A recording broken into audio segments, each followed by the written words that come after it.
stand tall. Words are blades that never fall. Debate like warriors brave. Every thought we give and save. Through the noise we cut clean. Spirited minds sharp and keen.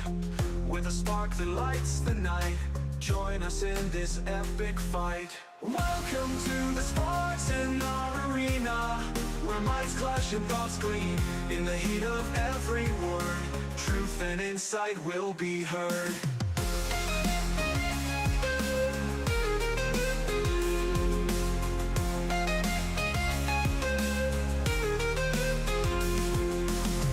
Buckle up and take your stance. In this arena there's no chance to escape the vibrant lore. Dive in deep and search for more. From heartfelt talks to fierce debates, we explore what fate creates. Side by side we seek the light. In the dark our minds ignite. Welcome to the Spartan arena, where minds clash and thoughts gleam. In the heat of every word, truth and insight will be heard.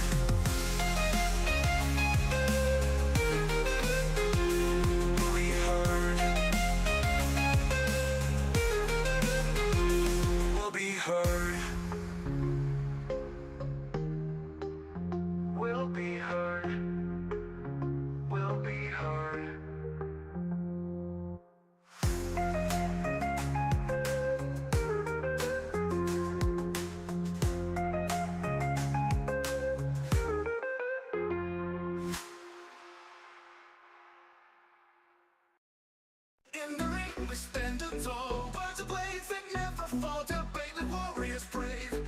Every thought we give and save.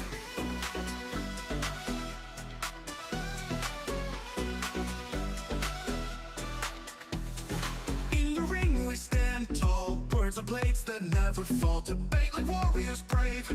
Every thought we give and save. Through the noise we cut clean. Spirited mind sharp and keen. With a spark that lights the night.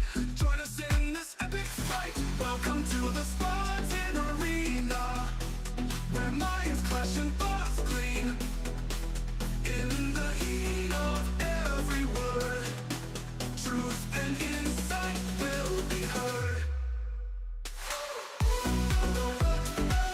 Buckle up and take your stance. In this arena, there's no chance to escape the fight by lore. Dive in deep and search for more.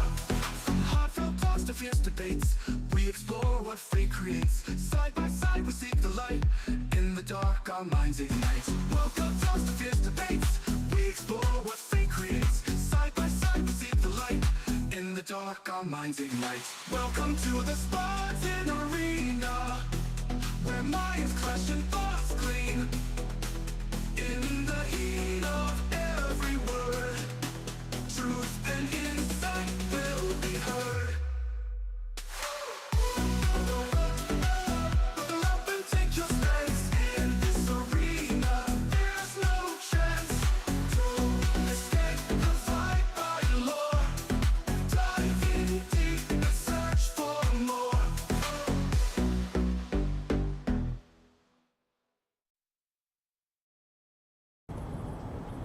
Spartans! What is your profession?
What is going on, everybody? We're back at it with another stream, another episode.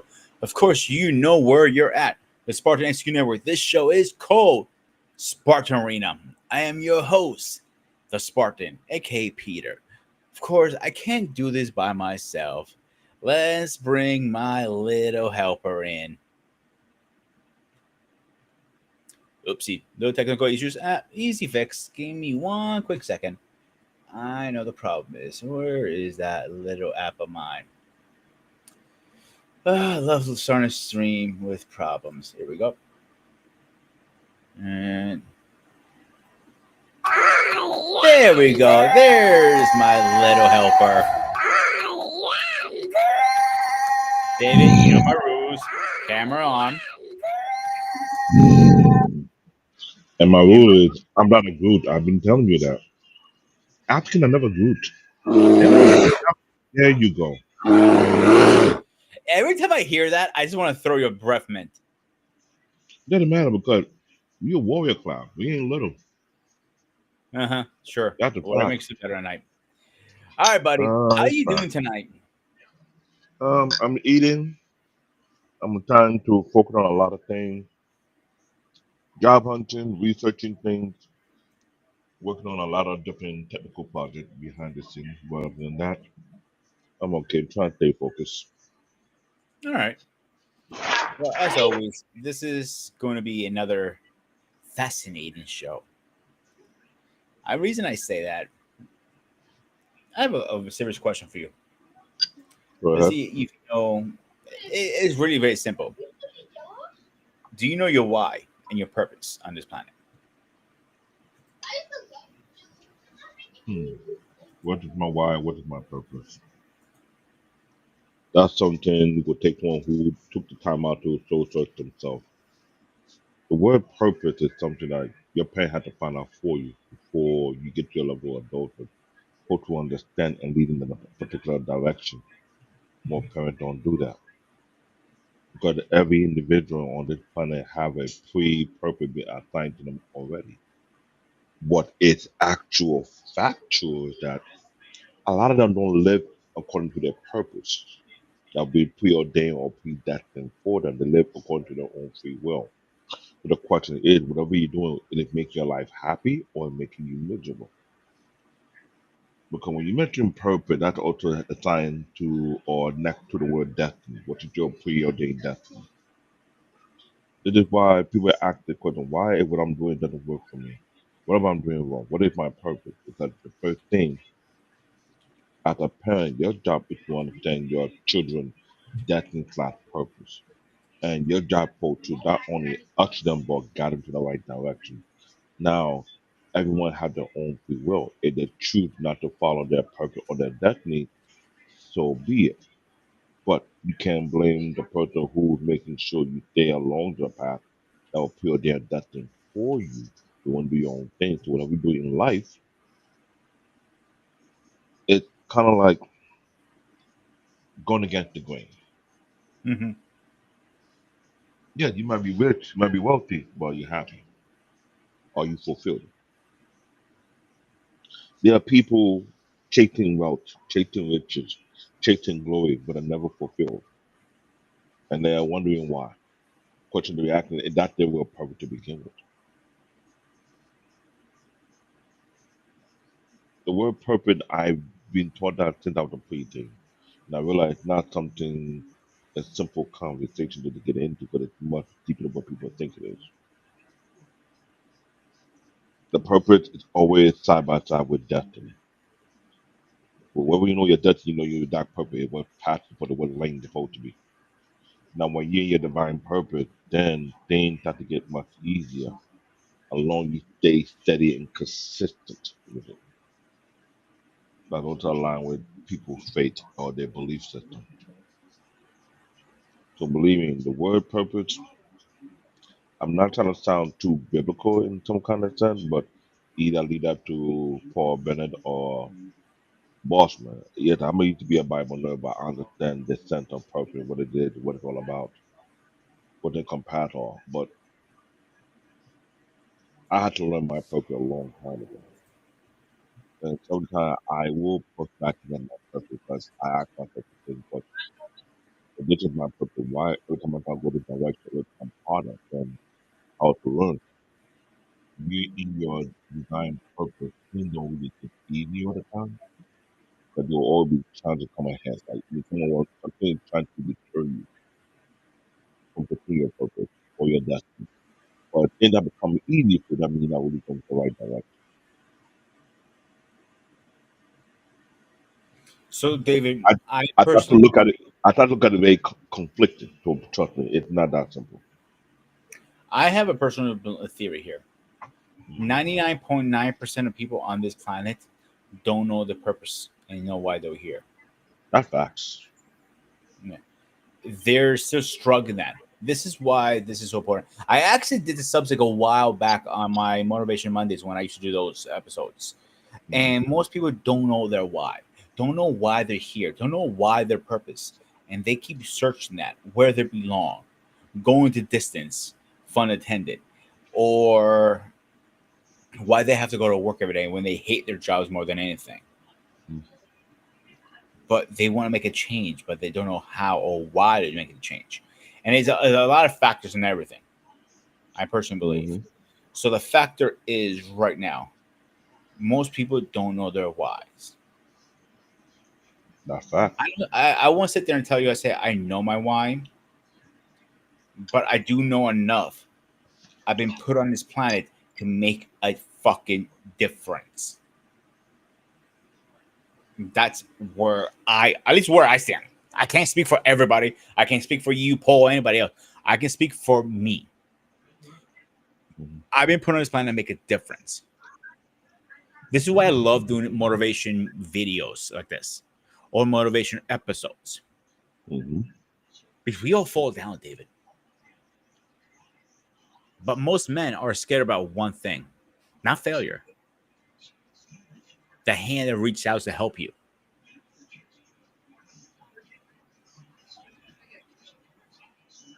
I wouldn't even say that way, but I'm not saying, whoa, you good? Because I'm not giving you mouth to no, mouth, dude. no. Pause. I was eating and talking, so Hey, pause again. hairballs get stuck in your throat, bro. I cannot help you on that one. Pause again. I don't go down that Hey, way. I don't eat cats. I don't eat dogs. what you do in your free time is your business, my man. I don't judge. You know that this is a free judge show and Cat, channel. ladies and gentlemen, they say we listen, we don't judge. That's cap. We do judge here a lot. Okay? You've reached your limit on talking. Shut the fuck up. Blade the middle finger. So motivation comes in its shape, a different shape or form. I'm sorry, you were going to say something before I being a smart ass. Go ahead. I apologize. No, what I'm trying to say is that I think when it comes to men, we have to be careful of painting a broad brush. I've been saying this several times.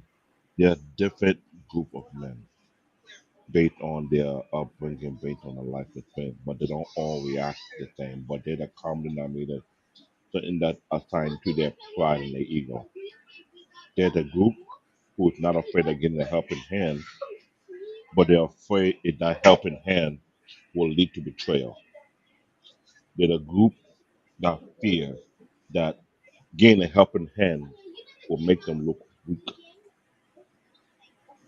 that they have to do it from the mud. There's another group whereby they don't believe in receiving a helping hand, but they believe their job is to help others. Like when you start to interact with different group of men from different ethnic groups over a long period of time, you start to realize all men are not always the same, but it's also based on a commonality they Hmm. can relate to. So getting a helping hand not a big deal from some culture, other culture it is. And who you get a helping hand from, that also matters as well. Some cultures though you are taught and raised to be on your own. It's more say like the warrior mindset. I can. That's why I say in Africa, I would say Africa is more of a warrior class continent. Either you like it or you don't.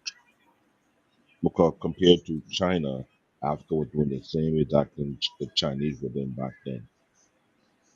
If you look at the history of Africa, the original name is not Africa, it's another name particularly, but it was actually 4 to 5 kingdoms competing Yeah, for if my sovereignty history over. corrects me right, David, Africa was the first continent that humans were actually born in. That is fact. But also, it was like a warring continent itself. It was no different from China. But Africa was also given a nickname called the Dark Continent for a lot of reasons.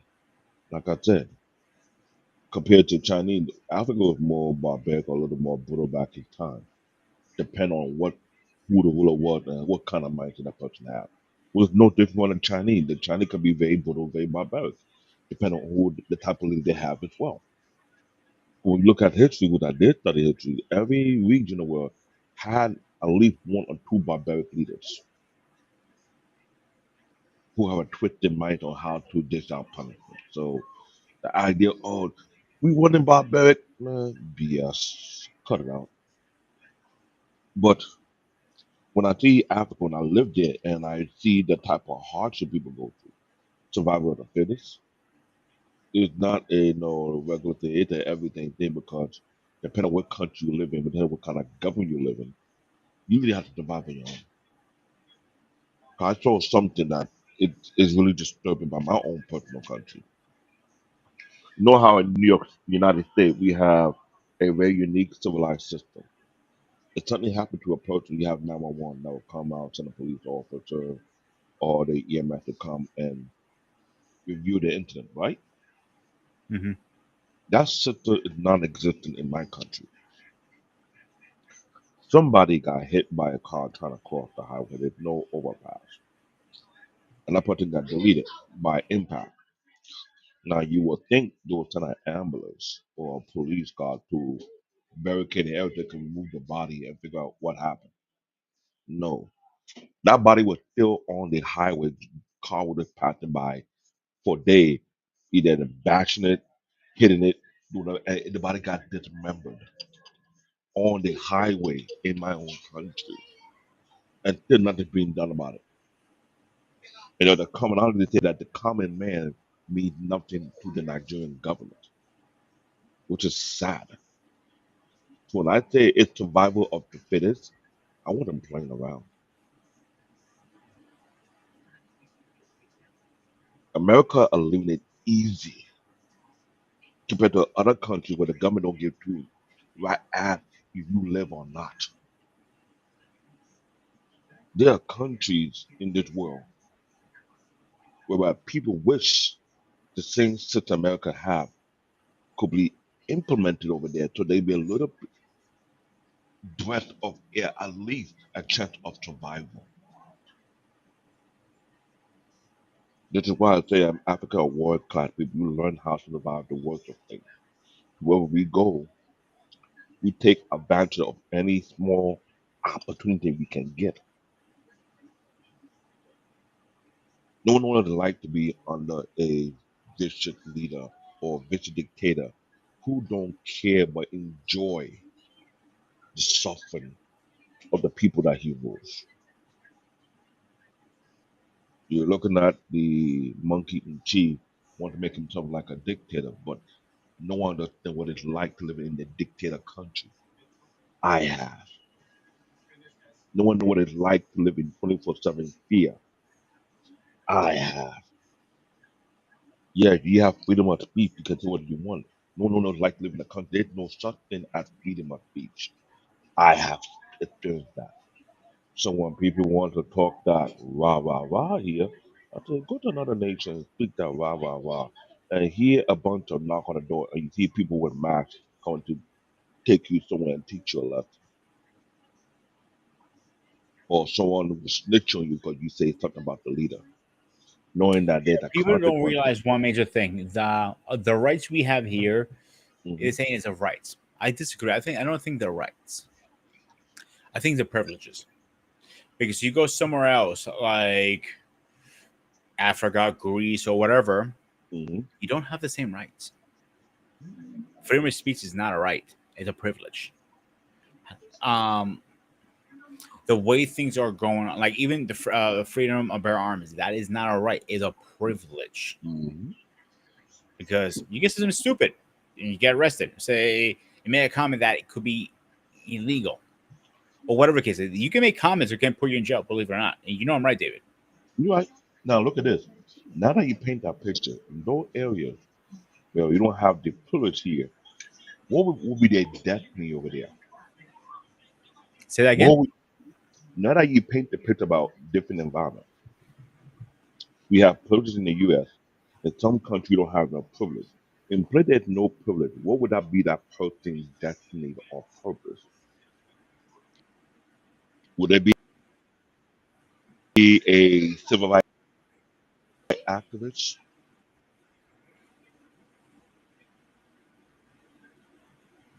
Would it be a warlord get government to protect their people? Would it be some and sometimes so imagine that. What do you think people were doing each and every day in places whereby you're not allowed to broadcast what's going on because that causes problem? Mm-hmm. What other people appropriate doing this? All right, David, time out. How Time to out. live Let's get time okay. out. And we can get Alicia in here really fast, all right? All right.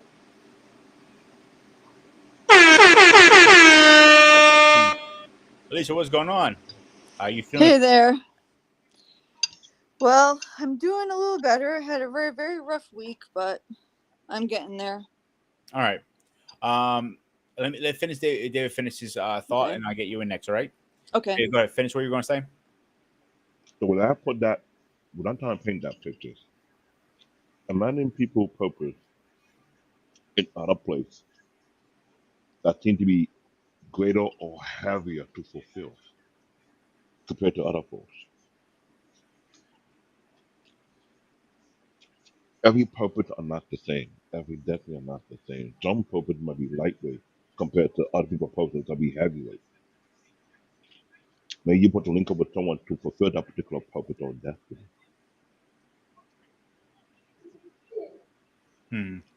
Some people were taught their purpose due to their history or their lineage, based on a particular promise be made on a particular tribe.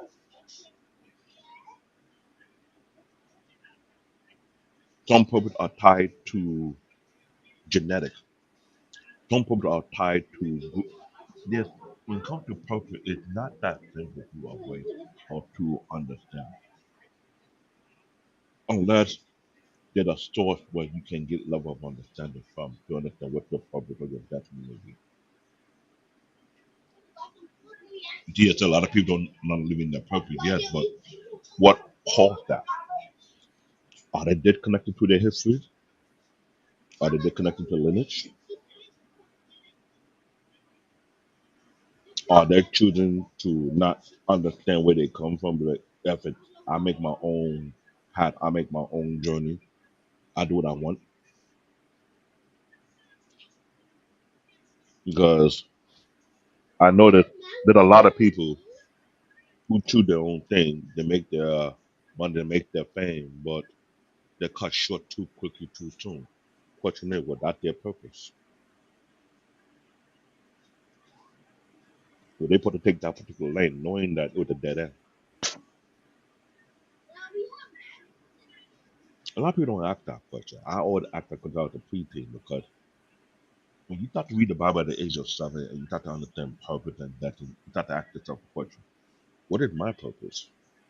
What am I supposed to do here? Where am I supposed to go? What am I supposed to be? Am I supposed to be here or am I supposed to be somewhere else? Am I supposed to be a chef or am I supposed to be a teacher? Am I supposed to be a doctor or be a missionary? That word purpose like destiny, I try as much to stay away from it because that would, if you're not ready for deep conversation, that will take you to a place Where you start to question every action that took part in your life in the past. You start to ask yourself, "Would I meant to see this? Was I meant to understand this? Did I take the wrong path? Did I did something wrong? Did I overlook this? Did I overlook that? What could I have done different?" Certain people like me who are, how I'm looking for the word, they self-reflect far more often than most folks. Will put themselves in that position whereby they cut off communication with everybody. They ask themselves the same question over and over. What could I have done different? What could I have done right? What could I have done wrong? If I'm going down the right path or I'm going down the wrong path. If I'm learning the right thing or I'm learning the wrong thing. Why did I have to go through what I go through? Why did it become hard for me? Why can I get the help? And I do that to know with a young kid. Not many people do that. But when you self-reflect too much, it puts you in a place whereby you're almost like a shadow. People don't pay attention because you're mostly quiet. You're not making noise, but you trying to look within first before you look outside. It's like saying you are an adventurer or you are silly, trying to find your bearing, your compass, what direction you're supposed to go. If you're not able to understand the smell of the wind, the scent of the sea, know if you're going the right direction or not, then you have to make sure you double check yourself to make sure you're going down the right path. Today's society, no one knows no self-reflection. Everybody go based on impulse or emotion and how I feel. Even if their emotion 9 out of 10 is lead them down the wrong direction. Mm-hmm. That's All a right, David. fact. So let's get Alicia's point of thought. So today's topic is, if I can remember my own topic, is what knowing your why unlock the power of your purpose. Floor is yours. This is a very hard topic for me. From like 2 years ago. Like before 2 years ago, I could answer this. And now I just struggle. I struggle all the time with finding what the purpose is now. Even though I know I have to find a purpose in each day because I want to be there for my son. I want to be there for others. And maybe there's other people out there too that are in my situation that are struggling to find their purpose. Because without myself finding a purpose every day, I don't know if I would be up and moving each day. So I know I have to find that purpose no matter what, no matter how hard it is, no matter what I'm struggling with. Even though some days I'm just going to say it, give up. And I don't want anybody to feel like this, but maybe there are people feeling like that. First of all, I'm cutting you off because you know I'm gonna rip your new one now. We don't fucking give up in this group. We do not I surrender. know. We do not kneel. We do not take one in the ass. No fun intended, David. But you're gonna fight. We have this conversation. Shut up, David. I'm serious right now. Me and you had this several conversations multiple times. And how many times did I rip your ass apart? Mm-hmm. So I know. you bringing this up is time for me to give you a nice dose of the Spartan now. Mhm. Or should I move on first? Move on. Nah, I think I'm gonna rip your new one first. So, Alicia, my friend, sweetheart, cut that shit off. Yes, you're struggling. You're fighting. That's the thing. If you have oxygen in your fucking lungs, you can beat this. The only thing stopping you is you right now. Do you know who's your worst enemy? Mm-hmm. Who? Me. There you go. Go look at that bitch in the mirror and tell her to go fuck herself right now. Because she's the only one who's gonna pull it. He's literally a little somebody's breathing on your shoulder. You can't. You don't know what it is, but it's a little like a tick almost. That's you. Right. That's you saying I cannot do this. You see Mariana over there? I rip her ass apart about this all the time. No offense, Mariana. I rip her. I rip Davis I apart. know. That's why I Obi- say I do try to find the purpose in each day. That's one thing I will slack off on you guys, because even myself, we don't know what our purpose is sometimes. I feel personally I've been put on this planet to help people. That's what my purpose. I don't know my purpose. That's what I feel. Don't know that that's what the big boss up there put me on the ground for, or he just put me to just piss people off, one or the other. Who knows? But again, the point is, as long as you're part of this circle, part of this team, you will not give up. You will not surrender. You will not bow to this. Look at my mother, who is Yes. stage 3 colon cancer at 76. Right. Cancer, diabetic, heart blood pressure, pain in Right. my ass, overweight, back problems, knee problems. That's only some of them. Right. You have met my mother, and you know how much a firecracker she can be. Mm-hmm. So if she can beat cancer, why can't you?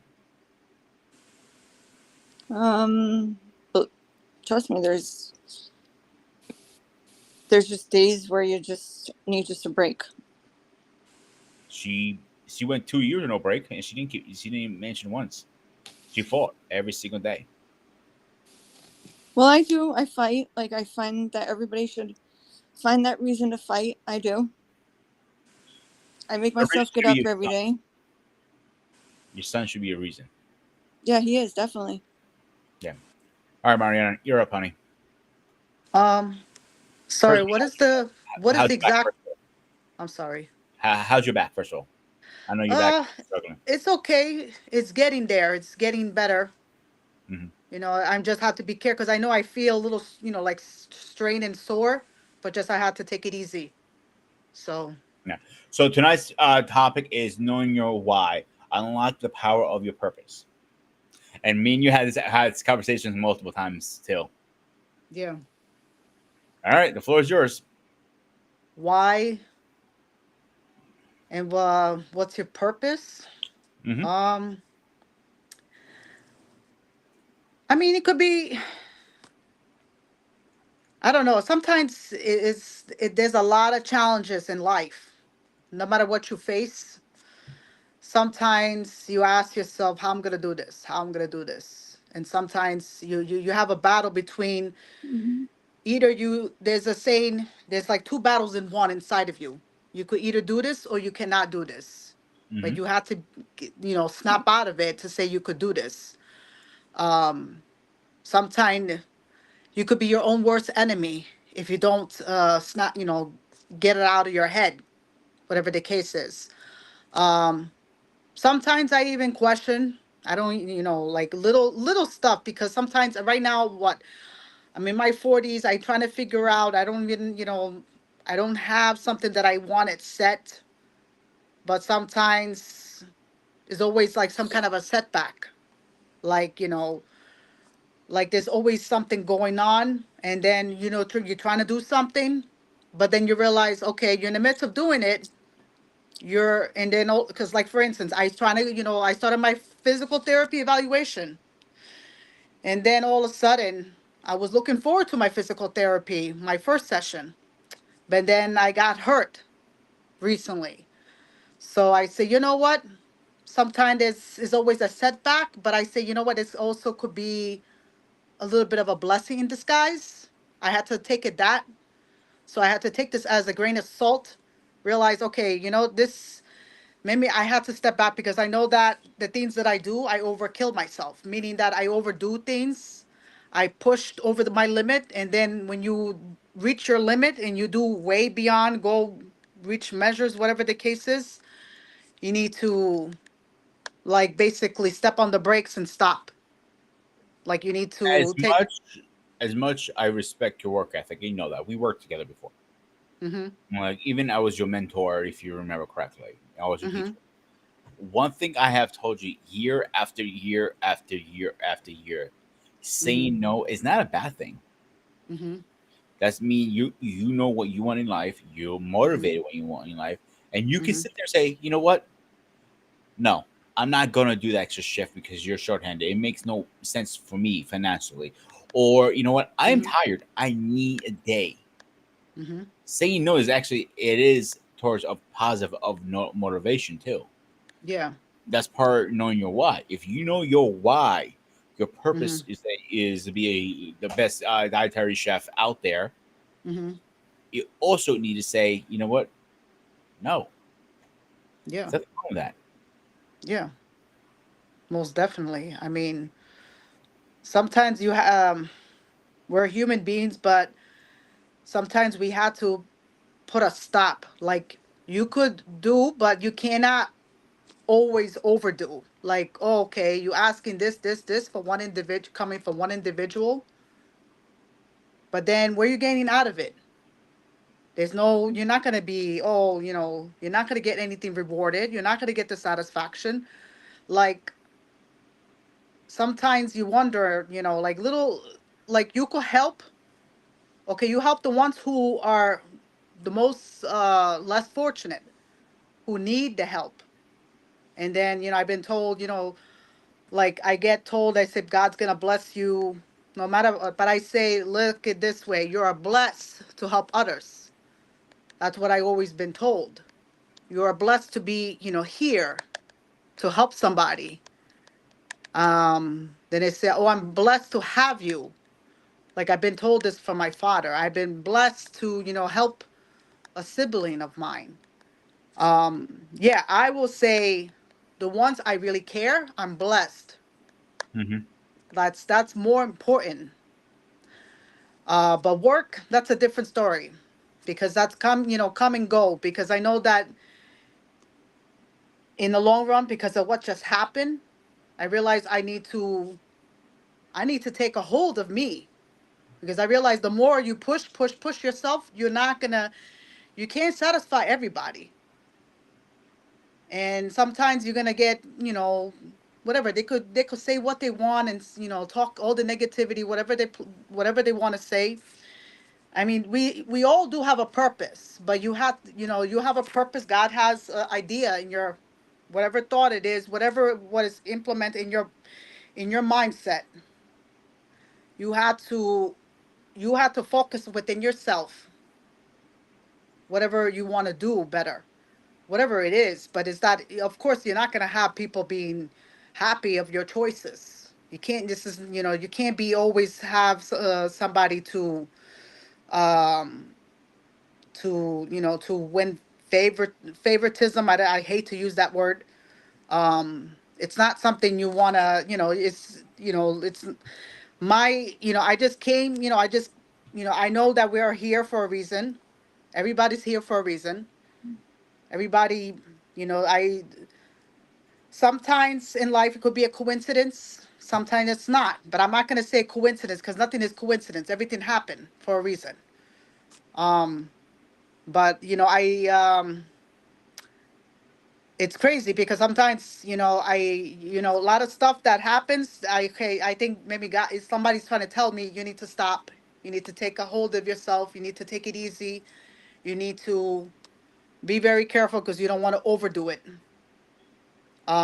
Because sometimes you overdoing it and then you realize you're not getting anything done for yourself, what you need to handle, stuff that you need to handle outside of work, your mental well-being, your physical well-being, that the people that you care about, that you don't see them in a while. um that's very crucial because this is not healthy, just focusing, trying to satisfy everybody, but then in the meantime you get slapped in the face. You do this, you do that, you go the extra mile, whatever the case is. So, Mariana, I'll uh, tell you right now, before you continue, and I'm gonna play our first video for the night. It doesn't matter how much you bust your ass at work; they're gonna tell mhm, you go fuck yourself. You're a number to them. I keep telling that for years and years and Mhm. years. yeah. So, your friends and your friends should be a very niche network, Mhm. close to you. Mhm. Could be this group. It could be people outside this group. It doesn't matter. Those Mhm. friends are your I have a few friends Mhm. that I can pick up the phone and they got my back no matter what, and you're one of them. You know that, Mhm. and most of this group is. Mhm. So you need to literally have that line. Tell the work, Mhm. go fuck yourselves, and Mhm. have your friends on one shoulder. Yeah. So let's play our first video because I think the first video fits really well what we're talking about right now. All right, Okay. let me do one of these little magic tricks of mine. Bada bing, bada boom. All right. Well, I think that, I mean, this is where this is where the why came from for me, which was I had found myself in a position in my own life where I had lost my passion for what I was doing. And superficially, my life was good. I made a decent living. I had great clients. We did great work, but I didn't want to wake up and do it again. And so I was very embarrassed by that, and I kept that to myself. And, you know, the problem with passion, you know, people gave me the same stupid advice. Do what you love. Thank you. Thanks. You know, find your passion. Thank you. Like, what am I supposed to do with that advice? What I learned is that passion, like profit, is a result. When we commit ourselves to some higher purpose, some higher cause, passion is the result. When we work hard for something we don't believe in, it's called stress. When we work hard for something we do believe in, it's called passion. Well, I think that, I mean, this is where I... So first of all, I did play the wrong video, but it's okay. Okay. All right. Almost similar. All right. Let's have David go first, and then we'll go around a circle. David, you're up, and wake up. Well, I've been just listening to the video like passion. I ain't talking about passion. I'm talking about purpose and destiny. Passion, like having the drive, the hunger to do certain things. Purpose is Time more out, like something David. that's preordained. Time out. I personally believe passion and purpose are both the same. Personally, I said I didn't say that it's true. I said I know, personally. I know, Get it through your head. I know, All right. I Just know. if we can have that. We can. I Once we go, get it. I get it. hang on. I get it. Once you go through the circle, we can come back to me and you and have that conversation. Okay. I Go know. ahead, I know. please. But I'm saying that when it comes to passion, I know what it was because at first I had passion to do something that completely different what I'm doing right now. But when I realized it doesn't really fit me, then I started asking myself if I'm passionate about the wrong things. Because purpose is something doing with a path, with a roadmap we got to go there. A passion is the hunger and the drive. You can have passion for the wrong thing and not even realize it. That's the scary thing about it. This is why you have a lot of people that say, "Oh, it's all about the paper, it's all about the green." Yeah, they got passion to make money, but it actually the purpose actually is to make money. And they got passion for money, but how come money is killing them? That's the rationale behind it. You can have passion for the wrong thing and not even realize it. And that passion will go driving you crazy that same path for years to come. Then later on, you get a wake up call, start to realize, wait a minute, I have passion for the wrong thing. I can't go back and change it. It's too late. So how can you maneuver and get back on the right track? Which in some places it's hard for folks. Because like you said, they double down, 10 toes down. Oh, this is what I believe I'm supposed to do. Then as time progresses, then why do I even warn you? You wouldn't listen. You're too passionate about what you're gonna do. So what we did, we backed off. Even though you look in the dictionary, passion and purpose don't have the same definition. It never does. Otherwise, I'd ask, but why the two words with the same first letter can be so tricky? You can make a mistake and think this is passion, no, this is purpose, no, this is purpose, no, this is passion. That's okay. I digress. All right, so you're up, honey. Okay. So I agree, though. I think that passion and purpose do go together because I feel like for the the biggest part of my life, my passion was children, teaching them, learning, helping them to learn, being there for them. And that was a purpose that drove me in life, like to where my life was around doing anything and everything I could for children. Even even when I left teaching, I started my own tutoring business because I still had that passion and that purpose to work towards something related to related to children. Um, and I guess going forward, right now, like I feel like my passion kind of diminished, which is probably why I'm having a hard time finding purpose because I had to leave my career working with children and families. But and I feel like just passion can be a great purpose for you to want to do things what you see yourself doing in life. Um, and I just feel like I got to get a passion back maybe, and that will find a bigger purpose for Maybe myself. kicking the ass will help. Like I can volunteer my foot to kicking the ass. It makes you feel Yeah, better. I'm sure you could. All right, Mariana, you got the floor. Okay. I would say passion and purpose go hand in hand. Passion is something that you really forward for, like something that you desire, that you all in with all your heart. Um, Passion, like I will say, something that you want, like meaning passion. It's not like something that you like to do. I would say passion is more like you put in more in care. Like passion, I'm passionate that I will say, for instance, I will say I'm passionate. I want a house. I want to, have a family. Care for Hmm. my family. Be, care, for my husband. Care for my children. That's what I passion. Passion, it could be all different. Go different direction, I will say. And purpose, that's what, God has, everything has a purpose. We are here for a purpose. We're not everybody's here to, we born once, we meet somebody or whatever, and you're meant to be with somebody, and then, I'm not gonna say the word because I'm very, um I'm not comfortable with it, I will say.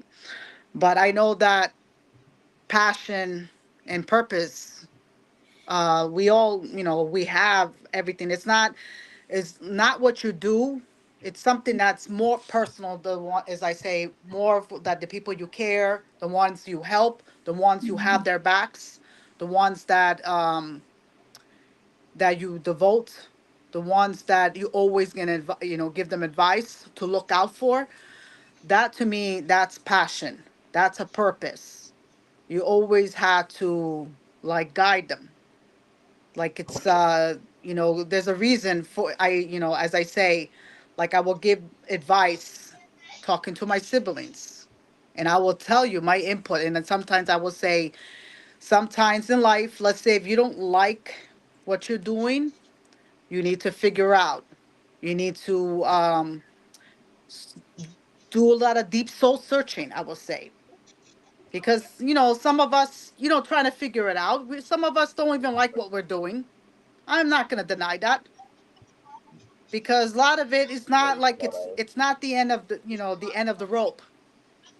I'm trying to figure it out. I don't like what I'm doing. I hate what I'm doing because it's very frustrating.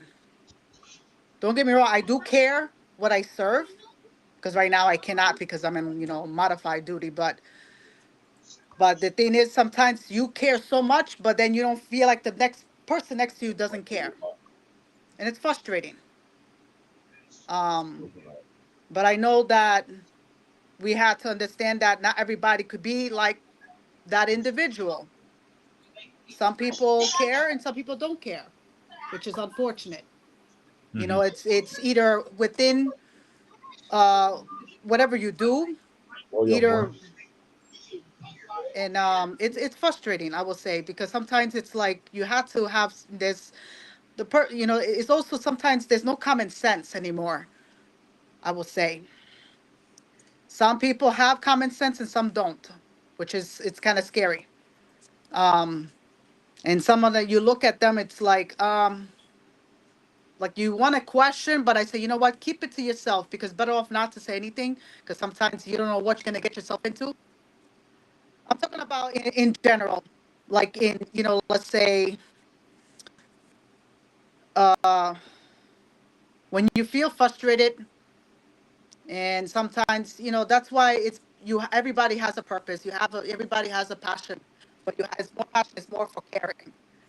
Um, Sometimes I'm talking about like in general, like I'd rather say it to a dear loved one or friend Mariana, than you're breaking up again really bad for some reason. I'm really breaking up. Really? Oh, no. Give me 1 second. I'm gonna have to come back. I'm gonna have to. I forgot to put my little fan behind it. That's why I feel it's hot. Can you hear me now? No. Nope, you're I'm breaking gonna up. come back. I'm gonna come back. All right. All right, David. Me and you are going to have a conversation, buddy, now. So you think passion, it has nothing to do with that, right? With purpose. What I'm saying, it's not the same thing. I So even give you a share. I even share your screen to put my yeah, because I did. shout out If you to want me to Tiki. share, I'll share it now. Shout out to Tiki Banter. You always say words have meaning. Core definition. Look at passion. It's an intense emotion or enthusiasm towards something you enjoy doing or care about deeply. Purpose, your overarching why, the reason you exist, the meaning behind your life or work. Nature. Passion is emotional and personal. Purpose is physiological and service oriented. Passion on focus is what excites and energizes you. Purpose is Mhm. what gives you life direction and fulfillment. The origin of passion it often comes from personal interest, or talent. Purpose often comes from value, belief, or desire to contribute to something bigger than you. Remember what I said earlier? When I said your history, your legacy, your inheritance. I was mentioning Mhm. things that come with a deep rooted history. That's where purpose comes from. I was taught this since I was little. You cannot confuse passion with purpose or purpose with passion. You can miss it. It's like taking two different wires in a car. You want to charge your battery, you put the wrong wire in, and you know what happened when you try that. So here's what I will tell you why I think you're wrong. Okay. Because, and I don't care what that says, to be honest with you. Because if you don't are passionate what you do, you cannot find your Mhm. purpose. Most people can't find that. So that's why I personally think they're both combined in one. I know definition has completely something else. Like I know. most people when they go to college, they're passionate about tech, being a teacher, Hmm. being a chef, Hmm. be whatever. So yeah, as much I can't stand my job sometimes, I still do love cooking food. Hmm. So that is a part of my passion and finds out my purpose. It goes And, hand to and, hand to hand. So that's my personal opinion. I'm not saying I am 100% right. and I get it. And I get it because here's the thing with passion. Yeah, passion is always tied to your personal interest of your talent, right? You can have passion for tech, right? While the passion still there. But going down the line, your passion can end up changing to, you know what? I don't have the passion, but I'm gonna do this is what my passion about. All of a sudden you take a different turn in direction I wouldn't do that job anymore. in that is a lot of people in today's society. They go based on what they feel, personal interest, or their hobby or talent. So when you have passion, yes, you can follow it all you want. But at the same token, is that passion consistent? Purpose, when it comes to purpose, there's a level of consistency behind it. Passion is all about the hunger and the drive. But once that change, you're not going another different direction. I was taught this from youth, and I questioned it when I was young until I got older. That I started to realize I understand what they were telling me. You know how you're a young knucklehead, you have like what they call a snap turtle. You think you know it all, But when life experience hits you, then you start to understand why there's a difference between both. Yeah, I'm not arguing that When one bit.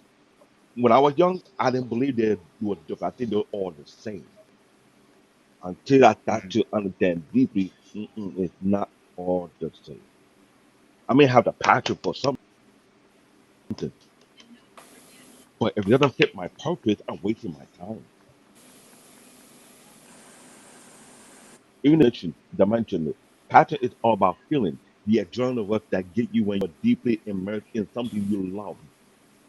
Painting, coding, football, cooking, music, etc. Purpose is about meaning. It's like the towards what matters most in your life. And I'm not arguing that, David, because People who have and take, people take who a have hand no, there. but here it is. People who have purpose, but here it is, are disciplined. They're not quitters. Regardless, Here's they the don't thing, like David. it.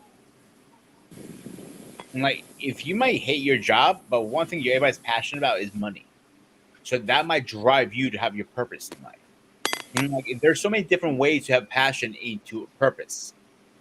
You have to break it down in different ways. Like, your way is different than my way, or versus Alicia's, Wally's, and Mariana. Wally, I get you in here in 1 second. Give me a minute, bud. So, they're all different ways. Because you Hmm. don't agree with it, it doesn't mean it's not there. Like, you have at least 3 people on the panel right now will tell you you're wrong, and then it's fine. And we're fine to disagree. I'm not saying I'm forcing you to see my way. I'm not saying that one bit. You have your opinion, and I respect that. And I'm explaining you my theory Hmm. behind it, my way of thinking. Like, it doesn't matter if it's my job that I hate sometimes, but it's money coming out of my there, and they'll go like, well, money is a purpose for getting nice stuff too. So it goes hand in hand. You know what I'm saying? So it depends what it But is. what about those I who would totally agree with that. what Say that again. I get it. So What about there's those different who don't ways. have passion but they have discipline? I get it, but there are people who don't have passion but they're disciplined about something, and they'll tell you this is something that has been passed down from me from my Absolutely, father and that's my another good grandfather, example. and Bible that's builders their are purpose. a great example. Bible's a great example how disciplined you have to be, a passion and love, Bible building and a purpose. That is a great example. UFC fighters, wrestlers, it takes a lot. They know their purpose, or their passion is that sport. When they make it, they know their purpose. Maybe not 100%, but that's what they feel at the moment. I think the purpose changes Now over that time. and that's what I would differ because when I look at MMA, UFC, and these fighters, right? Yeah, they have passion. But I look at a particular style like Shitu Karate that was passed down from generation to generation. That wasn't passion. That was purpose. That was the destiny. That was something that was handed off to the next generation. It had nothing to do with passion. They come with a level of discipline and dedication. That's how I know that's the path of passion. Living in a country like Nigeria, you'll find people that say this have been passed down to me by my grandfather because he let me and my father know no one to deter from his path. They have been destined to their lineage. They have other passion. They will entertain their passion, their keyword, and entertain their passion, but stick on to their purpose at the same time. So what I'm saying, passion and purpose are not the same thing. You have to be very careful about it. All right, let's swing back to this. Let's get Wally first, and then Mr. President. All right, Wally, you're up, my man. Okay, so what is this topic right now we're on? The show's topic is knowing your why Well, we know unlocks the show power. topic, but I'm saying what Oh, ideal frame are we on right now? I mean, David are going back and forth between purpose and passion. I think it's personally are both together. They motivate each other. So you say they go hand in hand, and David's Yes, saying that they don't go hand in hand. correct. Really? Okay, interesting. Because okay, that's why I was asking a little bit because I was asking, what do you mean? What elaborate on passion for the wrong thing? Because that's one thing. I wanted to elaborate on, but then I'll ask that on a different notion later. But Okay. well, for my thoughts, do I believe that passion and purpose go hand in hand? The answer for me is yes. And the reason why I would say this is because, well, okay, let's think about it. And I ain't gonna lie, David, I'm gonna hit you with this one because you would sit here and say it don't go hand in hand, but I'm gonna be honest, it does, it's sort of way. Because I'll say this: what got you into tech?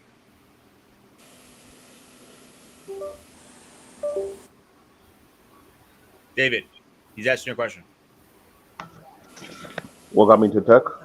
Well, Yeah, it what was got you into something I tech? saw my uncle was doing, and there was a passion. At first, it was a passion. Mhm. Then about the tech side of it, it's probably telecommunication, not IT.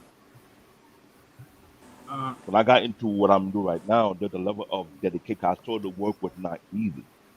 When you go to a trade school, Okay. you see the book, you got to study it, how much time you got to put into. Now, let's be Mhm. real. That's no different from college. When you go to college, certain courses will take a lot out of you. Now, if you don't have No, the yeah, I know. I'm dedication and saying, what? determination and the discipline, Hit me straight with it. Why did you got into it? What was the need for you? Why you got into it? What connected you to tech? it was a challenge. It was a challenge, but something that allowed me want to learn more about knowledge and technology. Okay, right. At first, I thought it was a passion, but it's more of a purpose because there's time I wanted to quit doing this. Time, but something keep telling me no. This is something.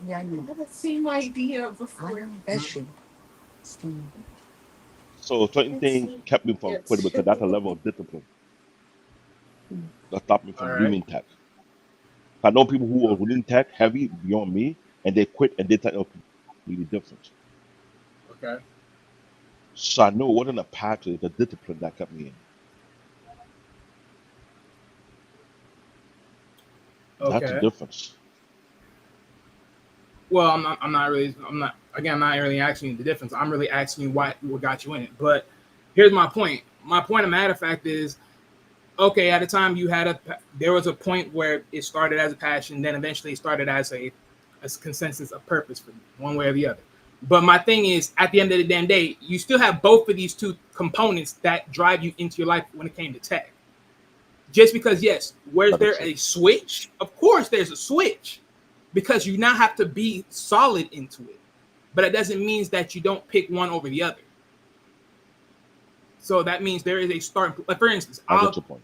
so that's just one thing I wanted to point out right there, right? Because in the same notion, if someone were to sit here and say, David, I hear you talk about tech almost every single time when it ever comes up, and magically you just transcend into this whole thing of just going straight into it, and it's like, wait a minute, slow the freak down. That shows a lot of passion. I mean, that also shows your information knowledge, but it also shows a lot of passion because for you to be able to literally speak that and speak that fast, or literally break down components to build a computer, that's a lot for someone that doesn't even know a jack piss of anything. So that shows you how much you put in the work in that. But nonetheless, going back to me though, right? As far as how do I see passion and purpose and how they interact with each other, pretty much is what I somewhat explained earlier. Is like, yes, a lot of people can have a passion for a lot of things, right? One of the many few examples I've seen on David's presentation earlier on the chat GPT. Yeah, because a lot of things, I like playing football. I love playing basketball when I was a kid. I love all these things. I love music, right? But even then, for like, let's say for this, for me, right? I love listening to music. I love the new artistries that come in and their new perspectives and how they interact and everything else of that nature, versus the trash that somehow some seen and hear throughout the years. And I'm like, why is this being promoted? And it's like, so I see the tales between the good artists and the bad ones, and then what should be and what shouldn't be, right? I see, right? So I have a passion for music and the enjoyment that it brings and the storytelling that people bring that neither reflect their own lives or how they see it in lives of the everyday world. But the thing is, for me, is if I were to sit here and say, okay, but if I were to take music, since I love it so much, and convert it into a passion, now I have to ask myself, well, what is the deeper meaning for me in music? Why would I want to be an artist? So my thing is, that's one thing that I have to sit there and ask myself. Is it just because I have a story to tell, or is it just because I'm hearing other people's music and I see it and I'd be like, this is not what's supposed to be sold? But then at the same time, is it just me just being an artist, or is it just me someone that later wants to be an owner of a music business and actually be able to find the next artist of the next generation and bring them along and actually give them a fair shot, where people in business are in these businesses are robbing artists versus actually helping the artists be what more they can be and then some. So my thing is, I think again, purpose and passion, yes, are they different in meanings? Definitely. They ultimately are different in meanings. But do they coalesce with each other in how that can performally drive that for you? Yes, I think in most cases you would have to start having a passion for something first, but then at the same time, you have to convert that passion into a purpose that drives you to be standard and focused on how you're trying to build yourself up within that purpose of what you're doing. Because at the end of the day, for instance, let me go. I know Sparta brought up this point about the Bible, right? In the same sense, is if God gave you a purpose, would you not be passionate in completing that goal? So that I'm just saying, like, you got to think about that, right? Will you not be passionate in being that goal, right? If you're a wife and you end up marrying a man, you're passionate about it. Granted, yes, it's gonna be hard. Don't get me wrong, it's gonna be hard. Nothing's gonna be easy, but that's sorry about that. But that's what makes the whole thing of purpose, great. So that's what I'm saying. Like, yes, there is passion, which you will have passion in a relationship, but there's also purpose, which is also still the tough parts that make you grow and everything else. So these things can interact with each other. It's just you have to know there is a shift, and I think that's the biggest part about the conversation. I'll let you have that. Yeah, I agree with Wally 100%. All right, guys, let's get Mr. President here. Ladies and gentlemen, please rise for our president.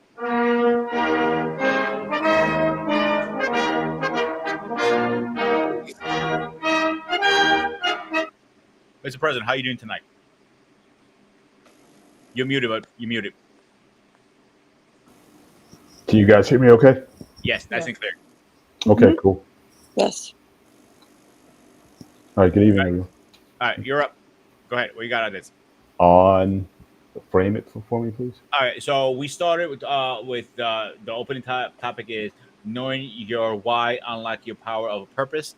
Me and David are disagreeing on purpose is the same as knowing your why in a certain way, in better terms. Said purpose is knowing your why. Your purpose, your being driven is also your purpose. Is both going hand in hand, in my opinion.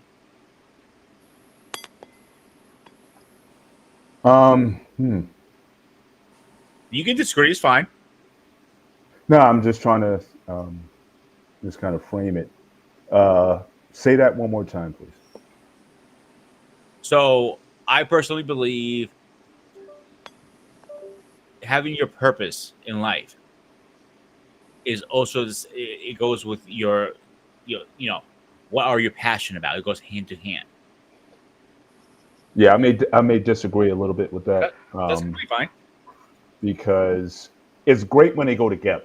I mean, for a person, like, what is when you talk about what is happiness, what really brings joy in life is when you are doing something that not only you enjoy, but also something you believe is your purpose in life. I think everybody, I don't care how old you are, that is like, the ideal. You have a lot of people who might be in careers which they may even be good at, but they find no lasting value in what they're doing, but it pays the bills. But nevertheless, though, they pursue it because, again, they have the aptitude to do so. And then you have people who pursue, a lot of passions, a lot of things that may bring them some short-term pleasure, but what's the end game, And also, I think when you're talking about what your purpose is, again, just philosophically for me, I think a lot of your purpose is also tied to how does this affect the people in your life? You know what I mean? Like, what is the I can take a lot of joy and passion about video games, but how is video games going to help somebody else? How is me playing video games successfully going to help my family, my wife, my kids, my dog, the people around me? who's going to benefit from me doing that? So I think when you talk about purpose, I think it has to be tied to something greater than yourself. And for a lot of people, though, that purpose may not be something that they readily enjoy. So again, I think you were talking about scripture earlier, whatever. But I know a lot of people who are in ministry, for example, who never wanted to be in ministry. When they talk about that call to ministry that a lot of these folks experience, it's not something that they want. It's like Jonah and the whale. I mean, he didn't want to go tell those folks in Nineveh that, oh yeah, you guys are about to get jacked up. So he had to spend 3 days in the belly of a fish.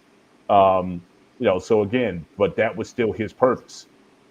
And God was going to make sure that purpose was done. So just taking it more generally, a lot of what your best attribute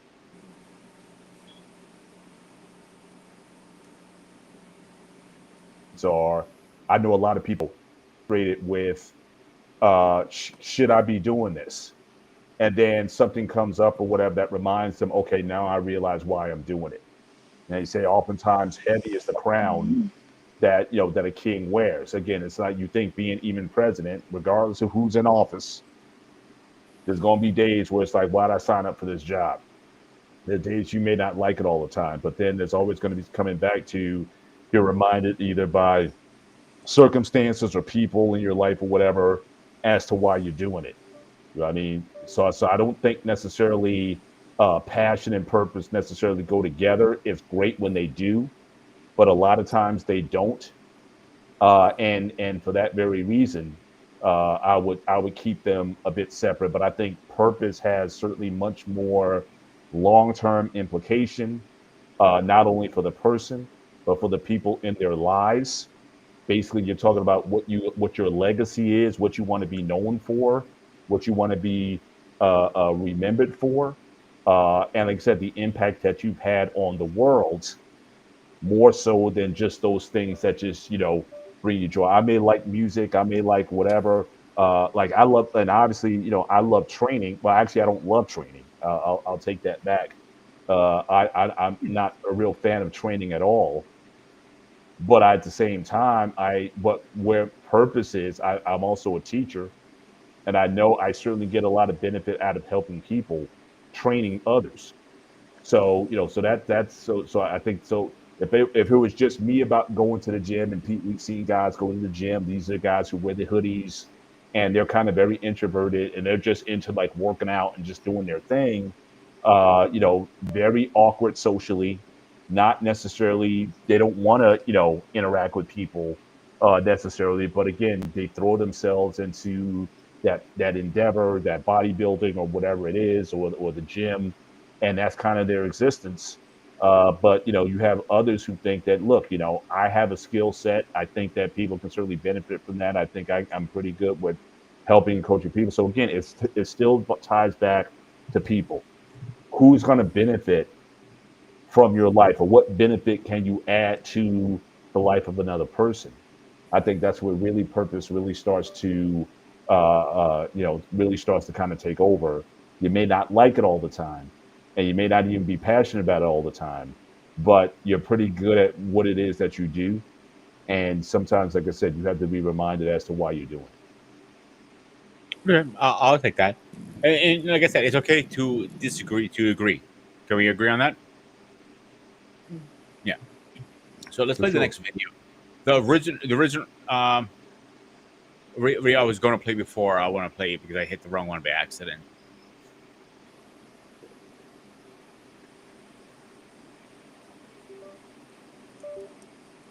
I can teach you a fun way to find your why right now. It's called the friends exercise.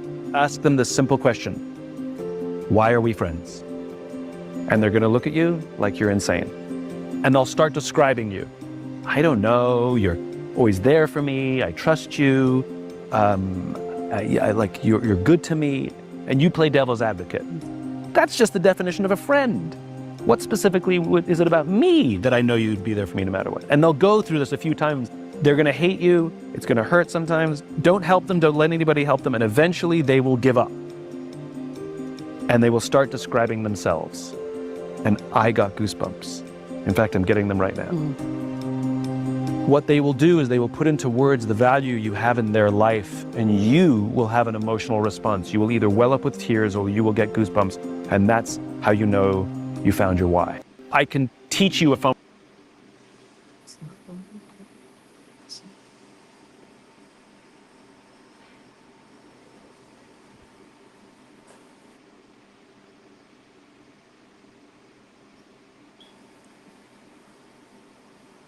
think you muted.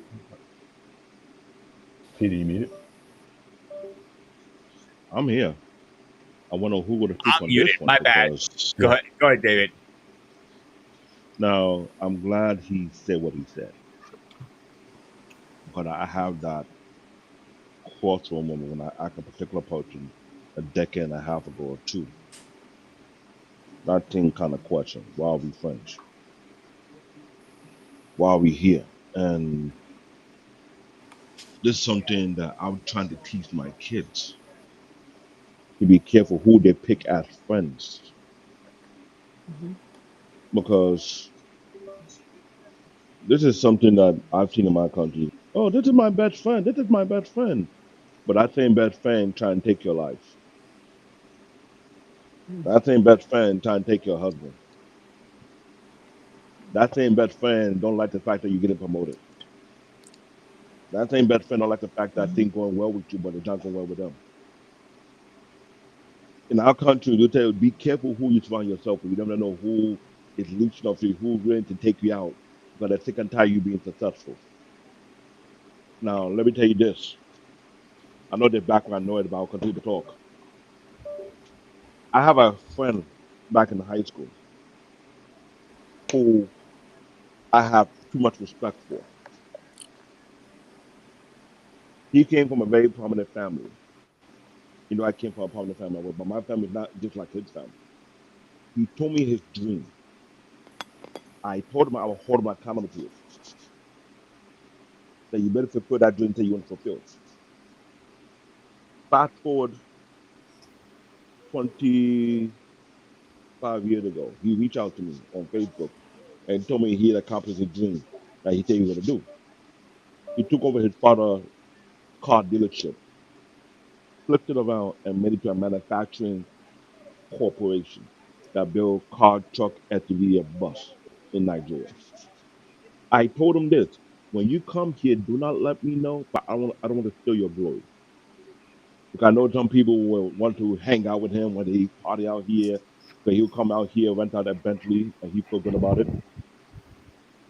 and that is it. But other than that, I chose not to be around him. I think when I get my success, I will link up with him. But until then, I don't want to steal his shine. I want to be in his spotlight. And I get it, I understand that. To this day, we still have respect for one another because I understand I'm not going to be someone who wants to use him what he's accomplished, even though I haven't accomplished what he's accomplished yet. But I respect the fact that we have a mutual understanding, mutual agreement on how we're going to chase our goals in life. That's why to this day, I can brag about him and say he's doing something great because I'm glad he sticks to his mission. He sticks to his purpose. He sticks to what he wants to accomplish. And that's the big deal. Not just me. And not like everybody else, but that's how I feel about what a friend is supposed to be.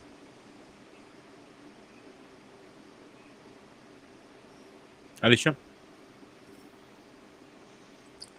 So this is actually something that I've been going over with actually my teenage son too, because we're in the midst of friends, hating friends, doing this, all this drama between friends, and we're actually in the middle of talking about what does a friend mean. Um, and the biggest thing I say to him is, you don't have to be friends with anybody, with you don't have to be friends with everybody, but you will not be rude or mean. There's a such thing as being civil, even if you're not their friend. Um, and for me, I mean, I've gone through many, many friends, and I know who's stuck by my side and who means what to me.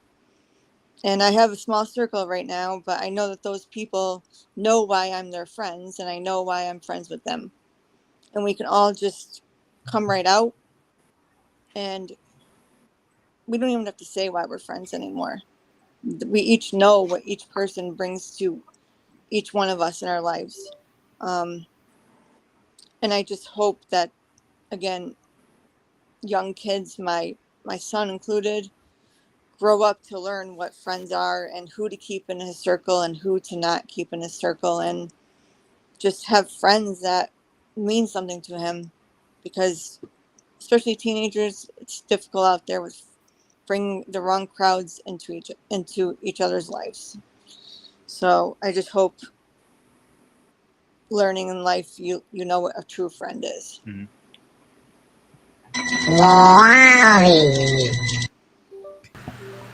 I don't know, why would you play that knowing I was just off the phone? But okay. Okay, where are we now? So I did not get a chance to listen to the video, so yeah. Can we play again? You may as well, because I do not know what was said.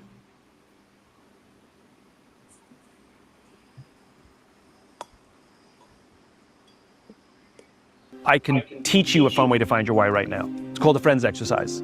Ask them this simple question: why are we friends? And they're going to look at you like you're insane.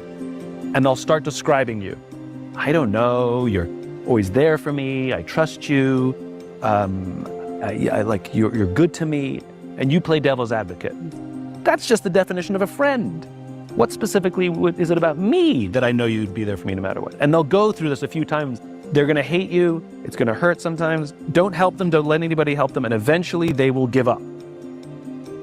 And they will start describing themselves. And I got goosebumps. In fact, I'm getting them right now. What they will do is they will put into words the value you have in their life, and you will have an emotional response. You will either well up with tears or you will get goosebumps. And that's how you know you found your why. I can teach you a fun way to... All right, go ahead, Wally. What is the base idea or question wrapped around this? I want your opinion on it. Okay, so just my opinion. Well, funny enough, I do actually question that same logic, because when it comes to like building relationships, one way or another, you do ask yourself why. You do eventually ask certain people, like, why are we friends? Because one thing I had to realize in a lot of cases, I had certain people in my life early on in that were friends of mine that I treat like brothers. And we were at a time, I would say we were very close, right? His family know my family, et cetera, et cetera. I know his brothers, they brothers know me. So yeah.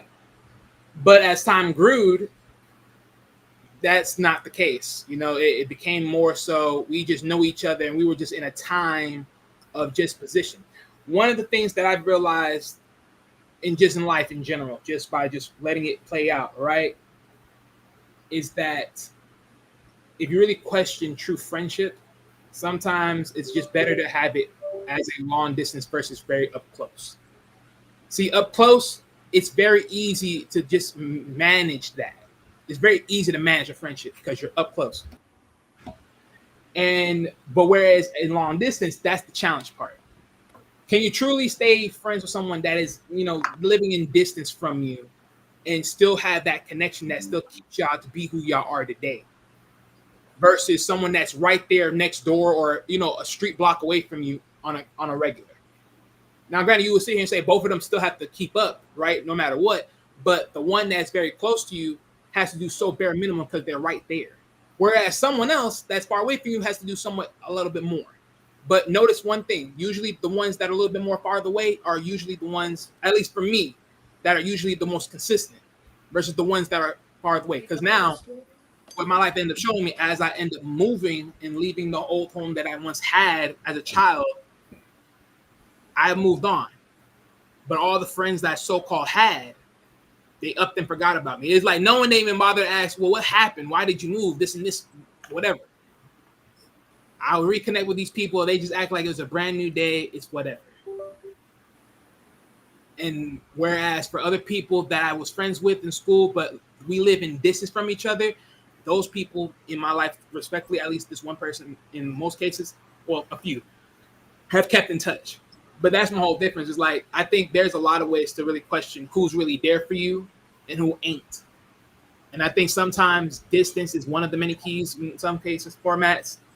and in other cases it's just who's really putting that work into who you are as far as a person on an everyday basis, who's really challenging you to be more than what you really are. However your friendships are built, right? But a lot of old friendships that I once had end up showing me that they weren't friendships. We were just friends because of where we were in a very controlled environment. But once I got out of that controlled environment, I realized I have less than what I really had.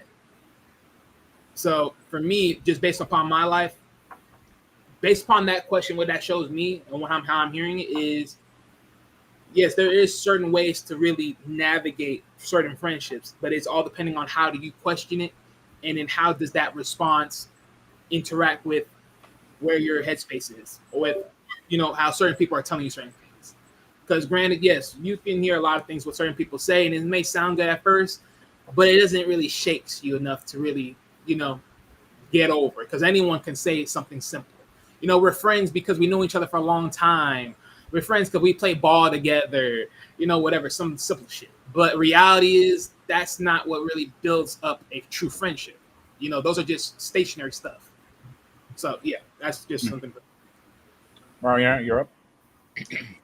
Okay. I will say for having like a true friend in your life, I mean, we go through a lot of phases in life from, when you go to school, from the time you're a child, as years go by, from a child to a teenager to adult. When I was a child, I thought the friend I have will last for a very long time. But I realized, everybody go different directions. Not everybody could be in your life the same way, or because everybody go on different pathways. Same thing, after from, as years go by, teenagers. I didn't have a lot of friends as a teenager. To believe it or not, it was nothing but a lot of drama in school, a lot of gossiping, I will say. That's why I avoided all costs. Sometimes it's better having a smaller circle, not dealing with such a huge circle. Like it's better off you have somebody that you're close to, but also depending, like the basically depend on, like that okay, I could talk to you, I could vent. Friends that like, what is that noise? I'm sorry, I thought I'm hearing sounds. I'm sorry. Um, You're not the only one. yeah, I thought I thought I heard something, but never mind. Um, yeah, it's just sometimes it's also, at a certain point in your life, you realize, okay, I will consider, okay, like friends is like a branch of a tree. The strongest friendship is the one in the bottom, the roots of the tree, the ones that could last for a long time. And then you have like the branches that is either gonna stay or it's gonna fall off. And then you have the other part is I hate to use this analogy because that's in life, you know. And then you have, because I would say the roots, like it's the foundation, is the strongest one that grow with. That okay, this I know you like a book. I know, like I know how you are. Like that's a friend because it could see you like through thin glass, I will say. Friends are, you need a friend. Like a friend is as I say, I don't have a lot of friends, but I have a very small group, small circle, and it's better that way because that's how I am. Like, everybody's different, but this is how, but I would say a friend it's somebody that is your confidant. It's somebody that you look up to, you always ask for advice, somebody never puts you down. That's a friend. That's, to me, that's a definition. This is my opinion. Somebody that always that looks out for you, somebody that always never doubts you, and that somebody that lifts you. That to me is a friend. You don't want to have friends because as years go by, from the time you're a child to it doesn't last. And then when you get to teenagers to adult in your 20s, and you realize, okay, I need to focus on my career, focus on my well-being. You can't be having friends because everybody has different aspirations, because everybody have different, passion, what they want to do. Okay, I want to be in medical school. I want to be in, in engineering, whatever the case is, because not everybody has that same passion. Everybody do different directions. That's why you can't do the same thing. Like, okay, there's a thing called, like I see this in college, like, oh, we're gonna hang out, we're gonna get drunk, this stuff. Like, but you've been doing this like every weekend, yeah. But you realize those friends don't, those type of friends come and go when they just want to have fun. Okay, it's nothing wrong to have fun. Don't get me wrong, but you want to have somebody that really is serious in the long run. You want to make sure you focus what you need to do. You make sure you have a roof over your head. So, and there's also a friend that looking out for your best interests. So, I mean, this is the way I look at it. I mean, it's in harsh reality, but friends has to. Friends always have to say the truth if it hurts. That's a true friend. Never sugarcoat it. So that's that. Paul? Well, I'm still trying to figure out from the video where he said you'll find your why when you ask your friends a question. I don't see how those things are related. What does your why in life have to do with how your friends treat you? I'm still trying to put that together. Haven't sorted that out yet. Okay, well, so based upon the well, let me see how I can help you out, Paul. Right. So based upon the main idea of the video, right, was the main question of knowing your why, right? Or in this case, in the relating to friendships, why are we friends? Basically, understanding the relationship between you and I. Okay, but the general. Okay, so if you want to talk about in the context of why are we are friends, I get that. But I thought the purpose of the night was talking about just finding your why, your purpose in life. So when the guy said finding your why, it wasn't contextualized in terms of friendships. But I can go there though. Yeah. With that, I think that's where he was going with it. I think. Okay, so I didn't get that from to the video itself. He said finding your why. He didn't say that's how he why are started. we are friends. Okay. Because the question he answered was because Okay, the way he said it, right? It's because like he said starting with finding your why, right? Because usually when you ask that question, that is just general. But I think it could be general in many things, like why you're doing this or that, or in this case to his question, why are we friends, right? Because there's always a question, and then there's always the back door of why we. I get you now. I get you now. I find it interesting, this question, because just from what I'm hearing about people, from the people who spoke, I'm hearing that you're defining friendship in regards to how that person treats you. And I'm asking the question, is that in and of itself somewhat selfish in its intent?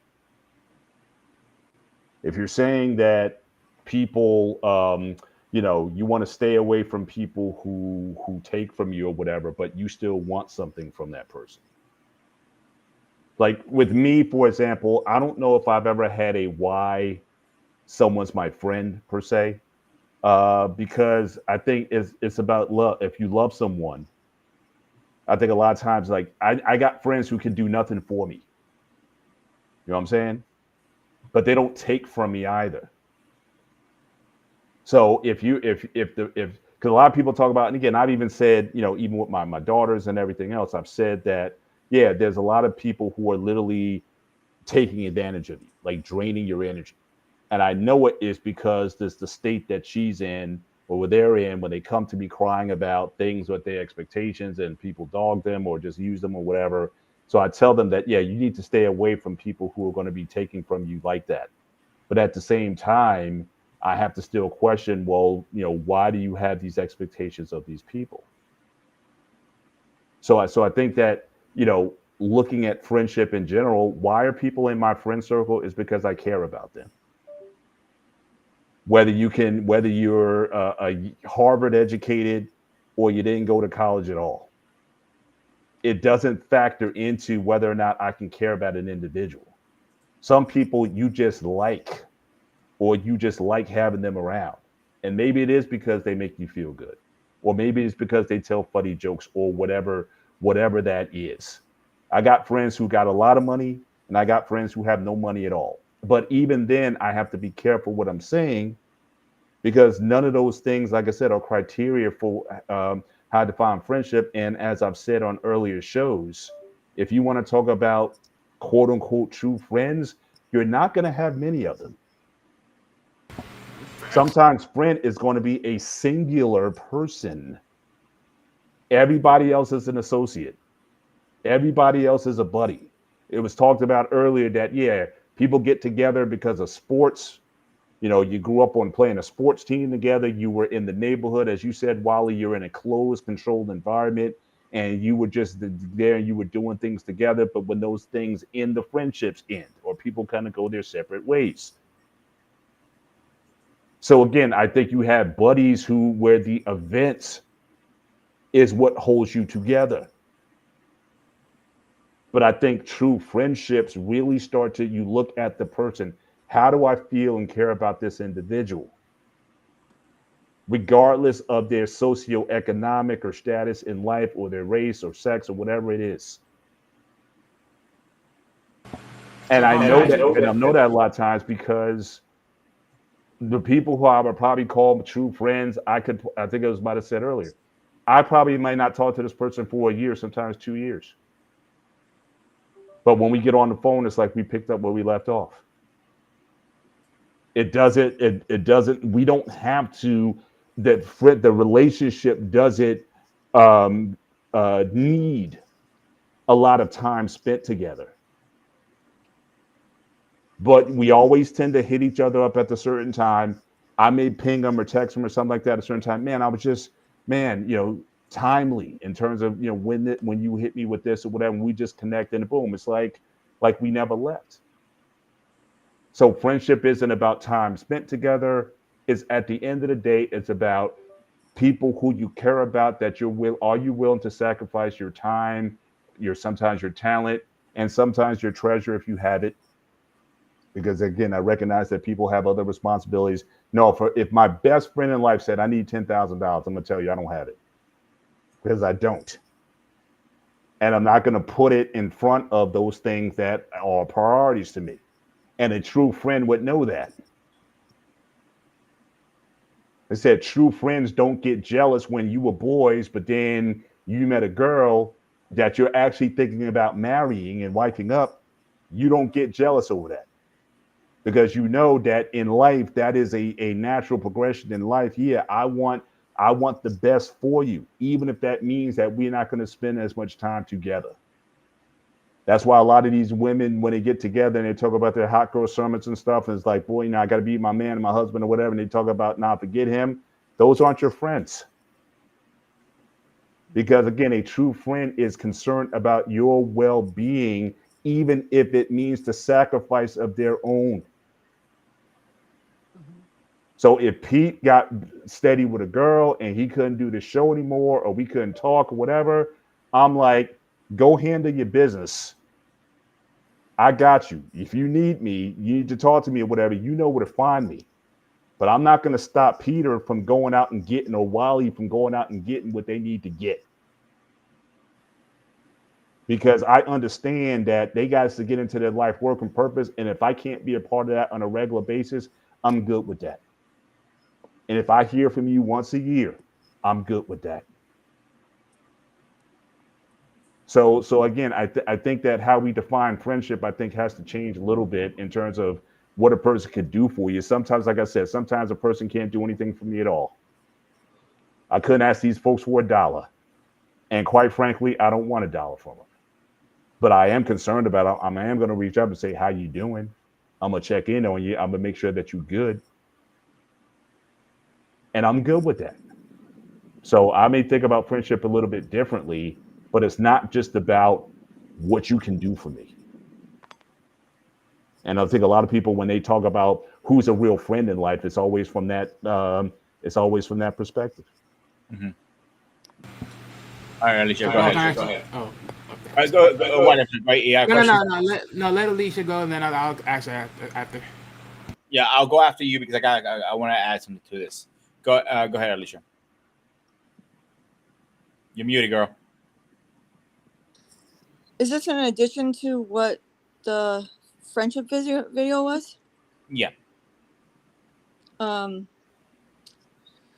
So let me think. What else can I add to it? I mean, I loved what Paul said. It really does. It really does mean a lot. Like what each friend does for. I mean, not does for you, but is there for you. And yeah, I have friends too that I might hear from a year, and we'll just check in and we'll pick right up. I also have friends that I'll talk to every day that are more like sisters to me. But I feel just as close to them just because we know how each other is doing. And it doesn't really matter if we talk every day or if we don't talk every day. My true friends know what's going on in my life, and I know what's going on in theirs. And it took me years to find these true friends and really realize what it meant to have a true friend. Again, and if I can even explain to you the amount of people that came out to me as a friend when I first started my cancer journey, and then as I seemed to get better and better, then those friends disappeared. Then I still have my remaining friends that were here before it and remain here. And I'm just lucky to have friends like that in my life. And again, it doesn't matter what they do for me.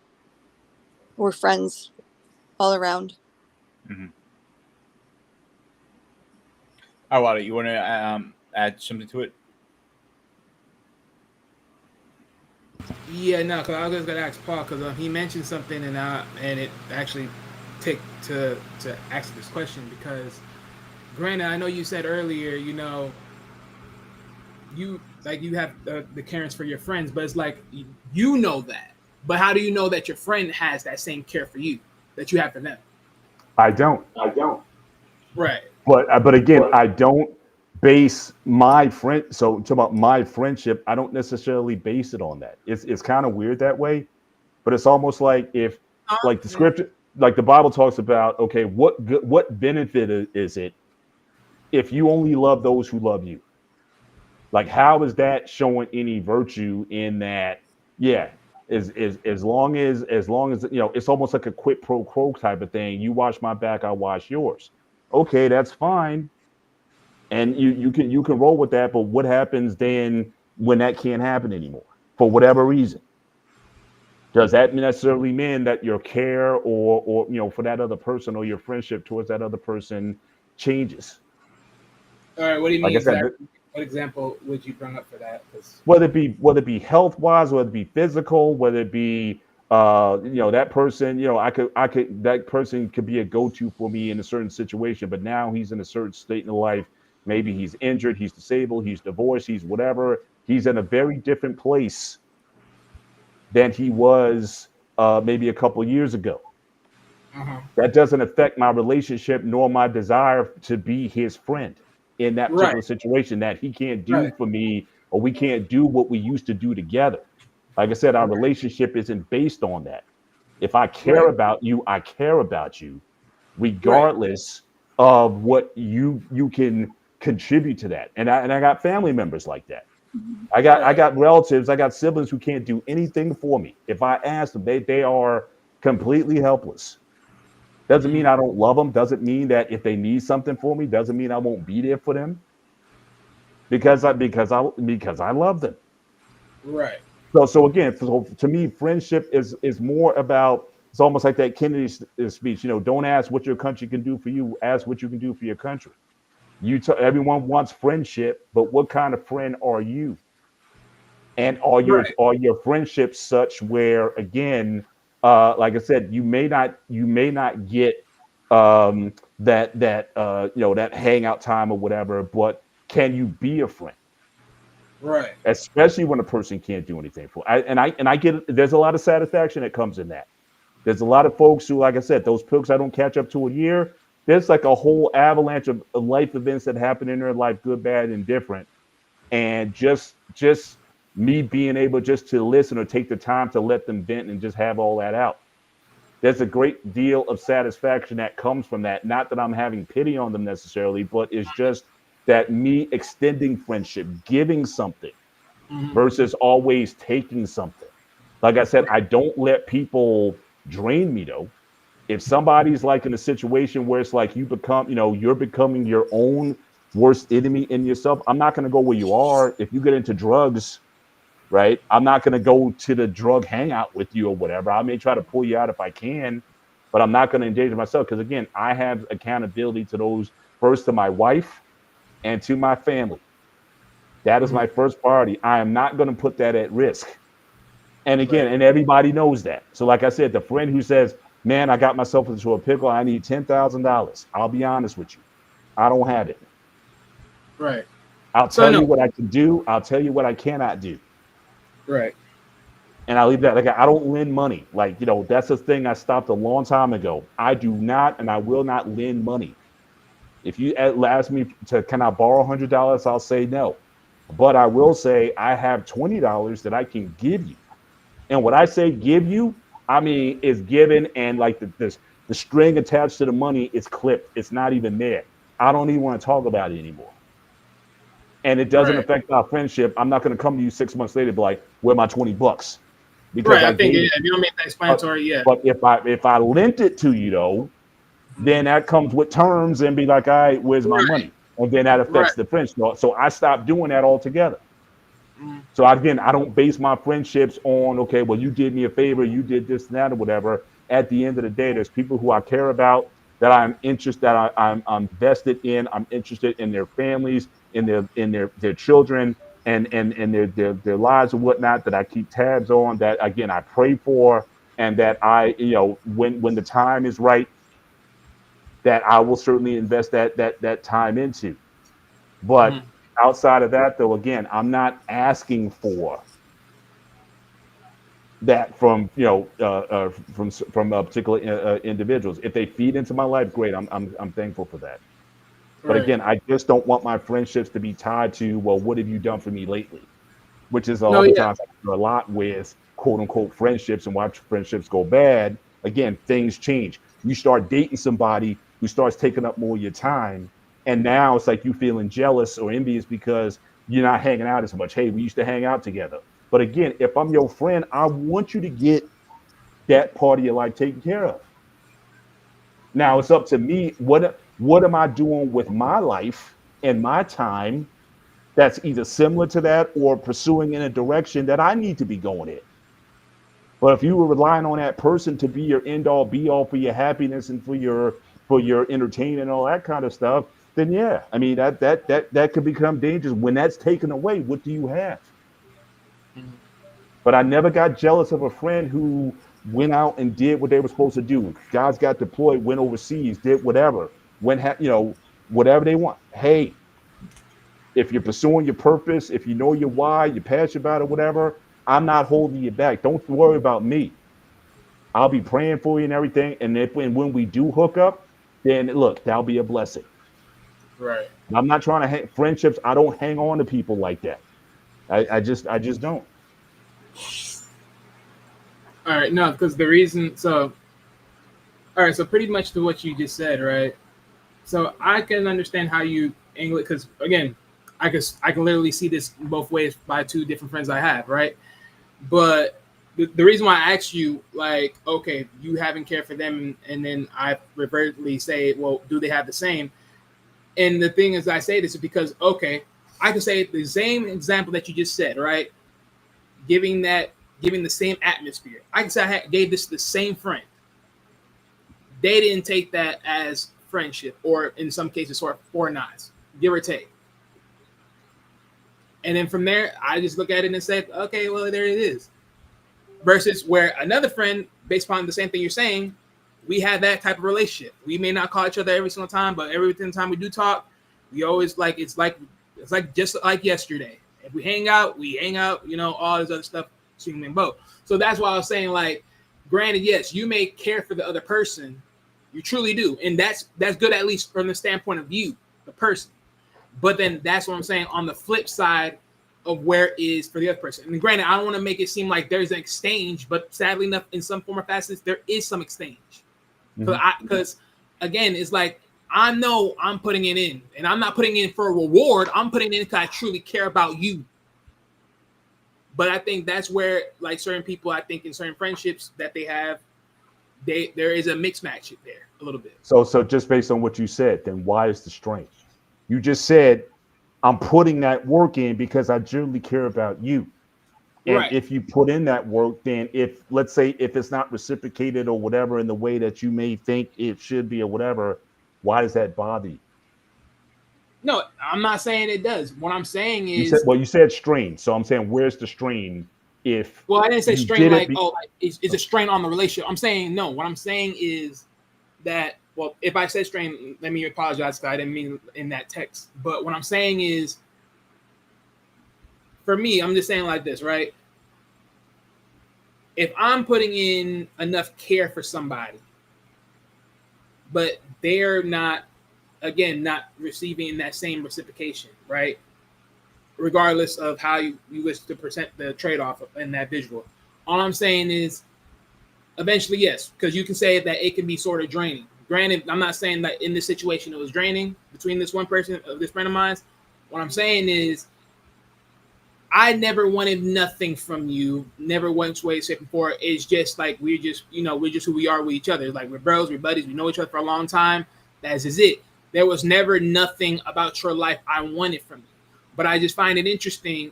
Like, granted, there was things that we may want to do together and things of that nature, and it couldn't be done because of just the way about my life and who my parents were and how they were trying to raise me. That sort of strained out the relationship between us. From his side of perspective, I would believe, right? Just forward thinking, right? But ultimately, all in all, just saying, just us as just two guys, right? It just seemed like at the end of the day, you was better off with other people than me versus just that. And I'm just saying from that standpoint, it's like, okay, well, again, there must be something you looking for. That's what I'm saying. You may feel that way about the person. It may not be the same on the other side. That's what I'm saying. Where's the perspective of the other side of the person? Granted, that I don't know, but I'm just saying, when you look at that, there's a just give off. And I do understand what you're saying. Like, hey, look, at the end of the day, it starts with you first. You can care about the person. You can always be good about the person. Everything else, regardless on how it may visually look for you. But I do understand, like, from your standpoint, like, don't ever come in here looking for quote unquote a reward in a sense, right? Because technically, if you give something, you thinking you're going to get something back, it's not going to be the case. It's like, just generally care for that person, and if they do come back, they come back on their own free will. Right. So Now, one thing I want to keep in mind too, the quid pro quo type of relationship. I'm not saying those are bad to have. You know what I'm saying? Because, like I said, everybody's going to fill a role at some point in time. Like I said, there might be somebody who I may need in my life because they feel a need. But I'm just not going to get so married to that person that I'm going to put them automatically into my friendship circle. There are levels to this sort of thing. So I'm saying you're going to have associates. You're going to have buddies. You're going to have colleagues and different people that you lean on, people that you rely on. Just understand that stuff's going to end. There's people I worked with for 20 years. Went to work every day, you knew their families, life events and things of that nature. But again, when we left the job, we understood, hey, it's good every once in a blue moon, Christmas, whatever. We got a group chat, we'll dump in there. In fact, one of my former colleagues, her daughter just got married last month and whatnot. And everybody just kind of chimes in. But everybody understands that, look, this was a great time that we had together. We survived a lot. We went through 7 layoffs together, 7 massive layoffs in a 5-year period together. We were like on the island together, like we were like the last on the island together. And eventually we all got wiped out. But nevertheless, we still worked and kept a good thing together. If I see any of them in person or whatever, it's still a good feeling. But again, it's not like I would call them my friend. I wouldn't put them in that friend category. but it's good to have those people in your life. I think the problem is when you over invest and say I got all these people, I got all these friends in my life. When the reality is, like I said, true friendship circles are and should be very small. If you tell me you had 10 or 20 friends, I'd say you probably don't have any. Because again, certain people shouldn't know you like that. Your spouse should certainly know you like that. And maybe maybe a siblings that you're really tight with or whatever, and maybe a couple friends in that circle. But again, that should be very small who know you like that. But everybody else, it doesn't mean that then it's not useful. People come into your life for a reason. People come into your life for a season, and that's okay. So, and that's one of the things I had to tell my daughter. For like, she had to get rid of the high school roster because a lot of these women who were in this roster, they were still acting like they were in high school. And I was telling her, now she's out the country. I just told her that, look, you need to get into a new circle of associates and networks and people who are going to invest into you in the way that they need to invest into you. So again, there's a reason, time, and place for everything. I'm not saying that those kind of associations are bad. You need those. I think certainly in a professional pursuits and whatnot, you need those people. But I think just people tend to overinflate how many friends that they have, and sometimes it can be a big wake up call. But understand the game, the world in which you're living in, and who's really in your corner, who's not. And that's really kind of how I like to frame it. I 100% agree with you, Paul, because some friends are not there. One thing I took back from what you guys were saying is the jealousy. I never really understood why friends can be jealous. When I see my friends doing well, that drives me to do better. When I see my friends, getting married, it drives me to do better. That's how I've always been. Like me and CQ was literally just having this conversation when I was up there on vacation with him. And his wife said, like, a lot of our friends get jealous for some reason because we're really well, what blah blah blah. And I looked at him like, I don't understand why. I'm like, I use his motivation. I'm like, I don't want the same things from him, but similar, yes, nothing wrong with that. I got some ideas from him, nothing wrong with that. But it's not jealousy. Stealing an idea is not a bad thing. It's motivation. He stole some ideas from me, show-wise, and the other way around. You disagree, David?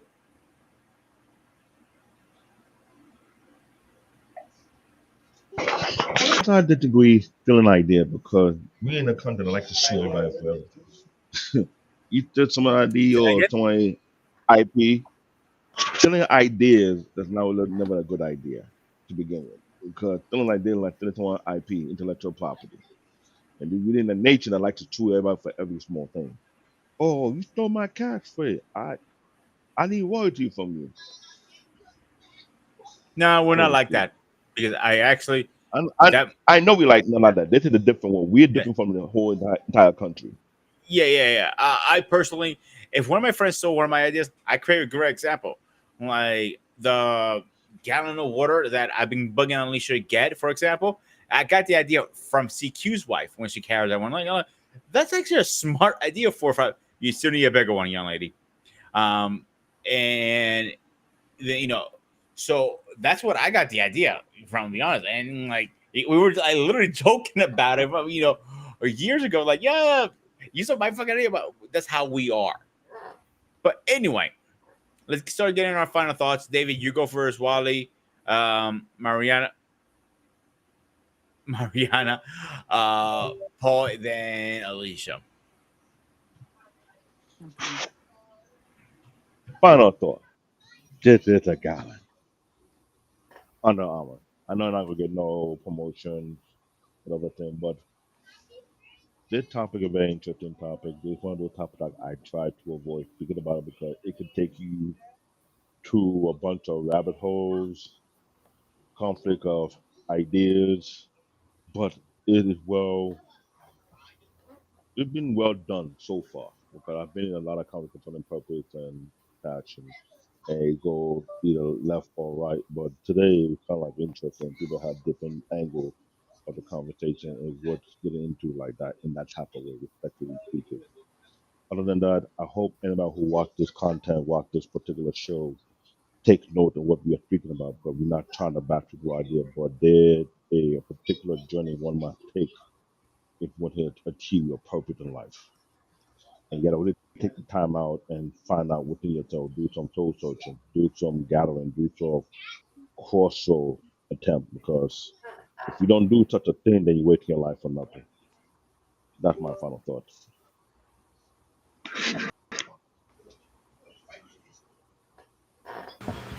Look, man, for my final thoughts, well, one, first and foremost, I always love when these conversations always force me to think, always force me to have that spark in my brain to always question another question, to add another question.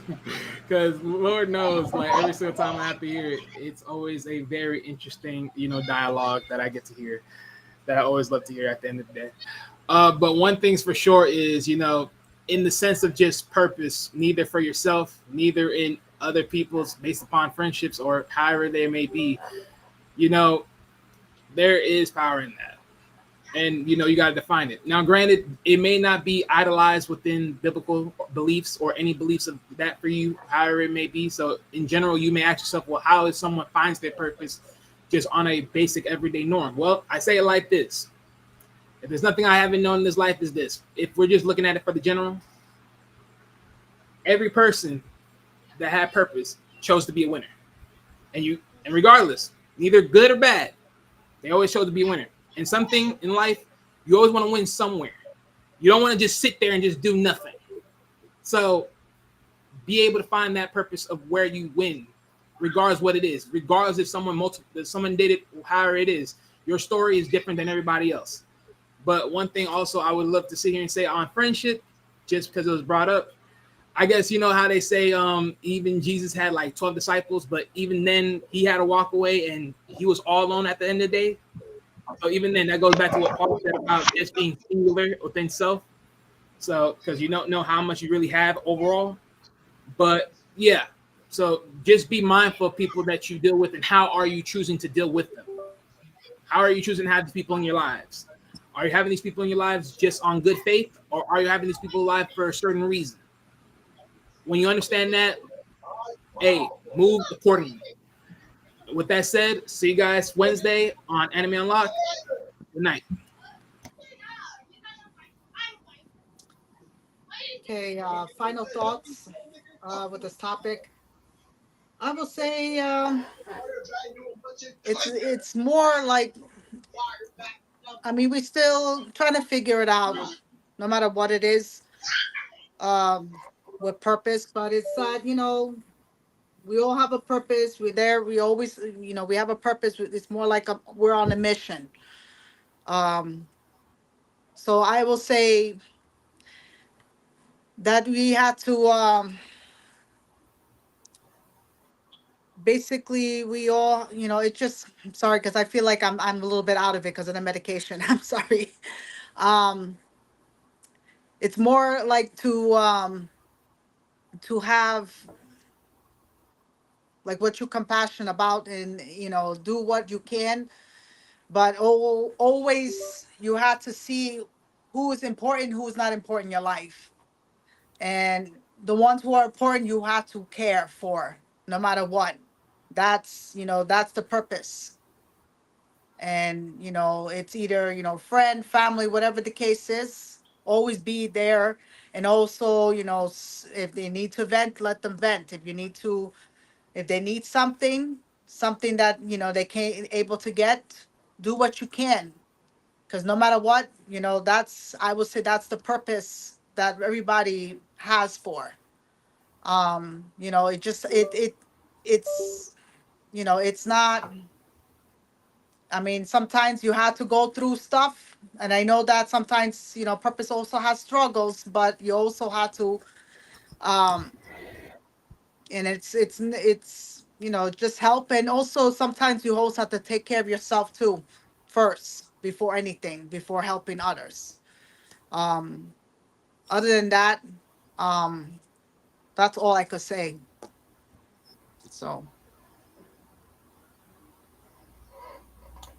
Well, again, I'm not going to go biblical tonight, or when it when it comes to that kind of thing. But I think ultimately, I think your purpose in life has a lot to do with position, where you're positioned in life, your gifts, your aptitudes, and what other people oftentimes say about you, or in things that you are good at. I ultimately also think that purpose has to do with people. Whatever it is that you do, what impact is that going to have in a positive way towards those around you, your immediate circle, your friends and your family, and then the larger community that is around you? What can you offer back to the world? If you say life is a gift, then what are you then going to give back to life?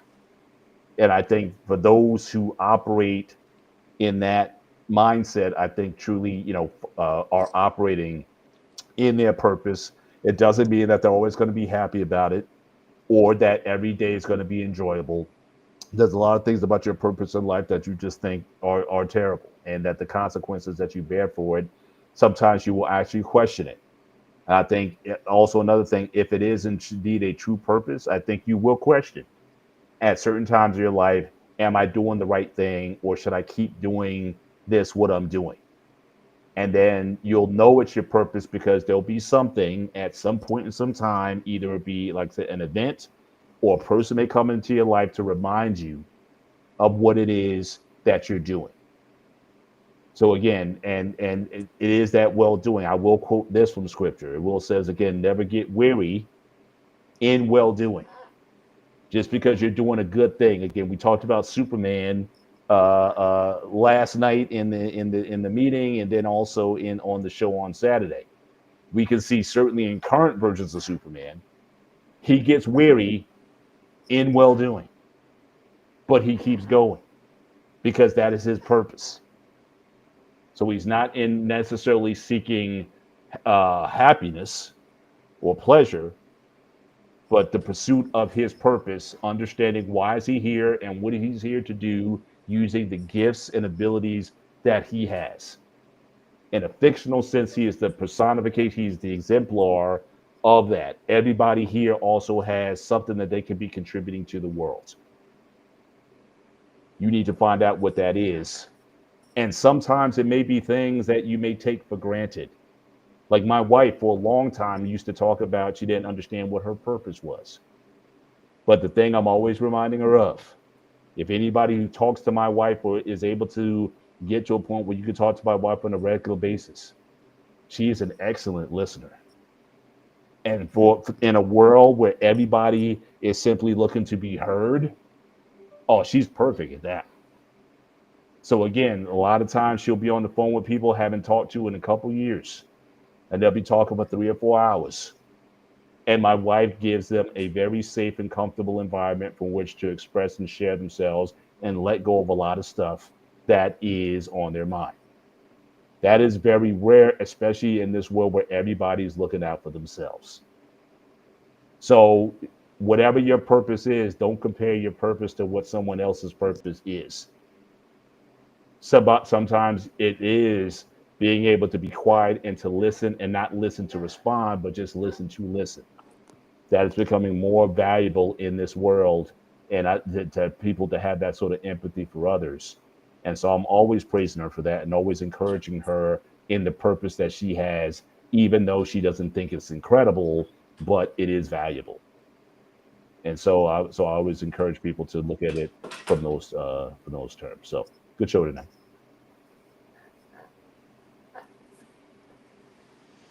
So, even though this is a hard topic for me, I do realize that there is a purpose for everyone.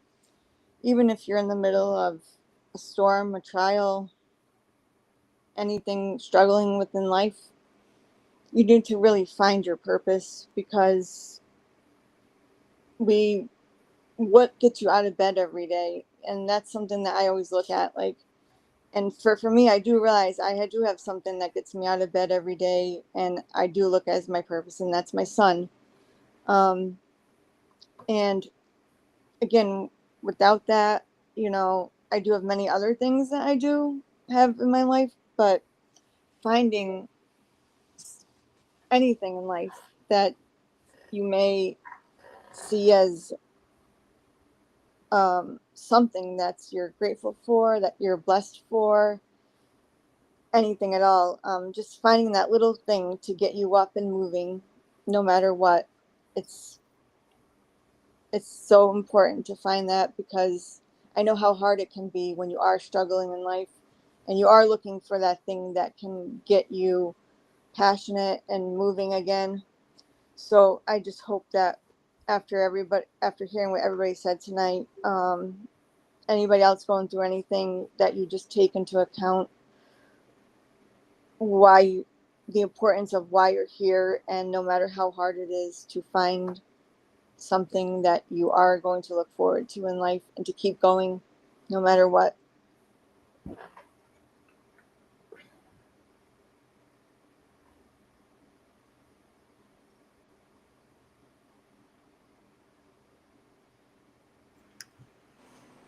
I want to thank you guys for coming up tonight. Your purpose is your journey. Your journey is unique to yourself. I cannot sit here and stress that more. If your friend is jealous, tell them to go fuck themselves. Cut them out of your life. Take that toxic out of there. That's poison to you.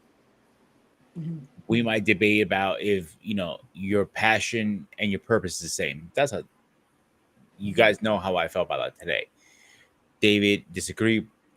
Paul disagreed, but Alicia, Mariana, Wally are on my side. But everybody has their own version of it. If it works for you,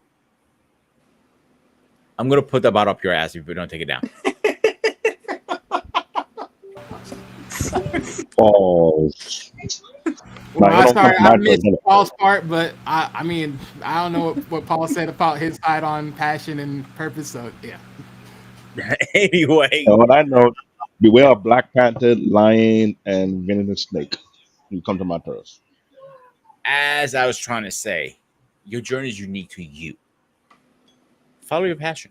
Follow what drives you, and find what the why you're on this planet. But except that, let's go do a quick schedule update and let's get the heck out of here. Tomorrow, you guys are doing Hunter x Hunter. David and Correction, it's Hunter x Hunter. I was This is actually a going to ask that question earlier. I forgot to ask that. Which one is it correct? Hunter x Hunter, because everybody does it different. Hunter x Hunter, because this is a very iconic anime. We will dive into this conversation because there's a lot of things that made this thing very unique, and this is heavy rotation on Netflix. They were about to remove it from Netflix when they found out the new season coming out soon. They tried to put it back. We're going to talk about a lot of things tomorrow. Hey, I'm looking forward to it. And on Training with Gen X with Paul and Coach Trey. I don't know why my brain's frozen. Say less, hear more. The power of real communication. You need more water, that's why. You want to throw any comments in there, Paul, or are you good? No, I think the title explains it all. So it's going to be two bold opinions, just giving our views on, again, how to not listen to respond, but how to listen to be more empathetic. Also to listen to so that you can communicate better. So again, it's just going to be an exercise in self-improvement, and I think it starts with that. And especially in these YouTube streets, the way things go these days, nobody's listening to anything that's being said. So we all need to get better at that, regardless of your age. So hopefully it'll be an insightful show. And on Saturday, on our person hangout. Ooh, this is gonna be a fun one. Fast Forward Wars, the battle of the brands. I'm actually looking forward to that one. Mariana, Alicia, if you'd like to join us on Saturday, you guys are more welcome to. Yes, Wally, I'm sorry to cut you off. Oh, I didn't say nothing. That was just the mic. But what I will say is, yes, the battle of fast foods. They're all trying to kill you. That I'm not gonna argue for once. Oh, and speaking of that, I know we're at the end of the show. I got a rant. All right, from tonight. Some of you guys might have saw my page on my Facebook page. So I've been in the South, obviously, for I over a saw month that. I was now. actually very proud of you. And honestly, I'm like, what's with the food, guys? What's with the salt? I mean, it's like Wait a minute, you rant? Oh my gosh. this is, I mean, I'm saying this is the second. So, sometimes I want to get a taste of home. Like I'm going to Longhorns, I'm going to these nice restaurants and all that kind of stuff. Sometimes you just want some down home food, right? So I go to the soul food place, or I go to the place where you get some fried fish, some okra, some some soul food, whatever. They salt the heck out of their food down here to the point where the salt is seen, right? Oh my It's like God. it's like powder. It's like powdered sugar on top of the entrees that it's on. And they have the audacity to ask you, do you want more seasoning on your food after this? Ugh. Oh my God. Yeah. I'm like, Yeah. what is going No. on? So this is look, I know I said all my relatives, all my kinfolk Ugh. from the South. And one thing, especially when we're up here, the thing that's like, oh man, this don't have enough salt. Pass the salt. Where's the salt? Now I know why. Because people are grown or raised on this kind of diet. It's like, how can you eat this food on a regular basis that has so much salt content on it? Where it's like it looks like it's sprinkled sugar on the stuff. And so I'm And like wonder why they shaking. say everything in big. I gotta shake it off. To I mean, overall it was good, but I'm like, they salt the heck out of it. Salt should not. It's sea salt, SEA salt, not SEE salt. You shouldn't see it. Mm-hmm. Salt is meant to be tasted. It is not Yes. meant to be seen. So, Paul, as a Yes. chef, and I think Mariana jump in with me with this because I think me and you have the same experience with this. People from the South and Jamaican chefs, they use literally. I work with one now. He used a box of salt, or kosher salt, in one meal. It is ridiculous. And you wonder why you have the health outcomes in a lot of these southern states. They Yeah. have poor health systems, and you're going to be putting that stuff in your body every day in addition to the Yeah. smoking or everything else that's going on. No wonder you have these health outcomes. Yeah, Because well, if you're like I eating said, that kind of salt on a regular basis, and this is the norm. The guy was asking And you me, because wonder I was why. the first time I was there, he asked me, it's like, hey, since you're new here, do you want seasoning? I said no. But when I get back to my room, because I didn't see the food being prepared, I open it up. I'm like, what is all this on? It's in the pictures that I zoomed. Oh my And this is God. yeah, the I'm second looking time at it this right has now. happened. The salt is literally way up. Personally, It is, like I said, take like a sugar donut or a powdered confectionery, and you put the salt. That's what it looked like. And this is like on your food. So I don't know what it is, but it's a Wow. southing thing. oh, But it I'm like, absolutely is. Go ahead, David, really fast because yeah, The From reason why what they parts? say the reason why they say everything big down south not because of the state, because of their belly. That's one. Two, or their if you are diabetes or whatever it is, or high blood pressure, whatever it is, if you are everything's a bigger tech than. engineer idea, if you have an idea, this is one right now. Make a salt vacuum where you can suck all the salt out of the food without sucking the food in. Create that device to can save us from dying from overboard salt. Yeah, some of these places, it's like you eat this for your last meal. You know what I mean? Like back in the day when you used to what go, I'm when you saying used to to go, you, when you used to go to the chair, they'd be like, "What your last meal is? This is that." But between this, the Waffle House, or what, again, I have to modify. I tried my best. I wanted to kind of blend in. I can't do this no more. This is the last time I'm ordering anything kind of homegrown. I'm sticking with the franchise. We're going to talk about franchise on Saturday. One thing about the franchises, it's across the board. They don't oversalt or whatever. Even the McDonald's down here keeps it pretty much the same. But you go so to any kind of home food here, it'll delete you down here. I mean, it shouldn't be consumed in large amounts because you're either going to be comatose, you're going to get that itis, or it's just going to have you. You're not going to be able to do Where are you anything. in right now? So I'm just saying. So, Paul, when I tell you I worked with chefs from the South, and from my experience, Jamaican chefs and Southern chef use too much salt. Literally, I'm telling you, we're making what the fuck? We're making chili. and he literally dumped half the box in there. I'm like, hella salt, dude. Hold on, time out. Is it Huh? chili or killy? Which one you're making? What's I it? don't know. Yeah. Are you making chili or I'll put it this killy? way, bro. Yeah, And Mariana worked. What Hang type on, of Jamaican was he? Mariana, hang on. Me and Mariana worked with the same chef at different points. You know what I'm talking about. I don't want to say names on the air. Yeah. But he has high blood pressure for a reason. Yeah. So you know what? He don't eat chili. He eat killy, aka killy. I think killing himself. Maybe he doesn't Bro. have a taste palate. And then check it because obviously you eat the salty meal, it's going to make you thirsty. And Yes. what are you going to drink to wash that down with? You're going to Soda. get water? No, you're going to get sweet tea Mm. or that pink, that red Kool-Aid stuff that's in the thing. So you get a salt overload that makes you thirsty. Then you're going to get a sugar overload on top of that. Yep. That's going to put you in more trouble. So I think And it's a game. I think it's rigged. I think and when it's it's And when you shake it it's together, systemic. put a juice in it, they blow up. Yeah, sugar and salt. Yeah, Bro, yeah. Trust me, I know. We But may have anyway, to cover this. We may have to cover this on a gray area. Maybe an upcoming gray area show. We may have to Yeah, bring actually, this up again. Because so- the fact that you mentioned those guys, I want to see how it's across the world. Do other ethnic groups traditionally use a ton of salt in their food? I'm Because sorry. I've gotten a lot of complaints from a lot of ethnic people talking about, Yeah, but there's in no Greek- there's in no Greek flavor in your food. There's no we flavor. barely I'm use- like, what are you talking in about? the I'm Greek one more cuisine, we time. barely use salt.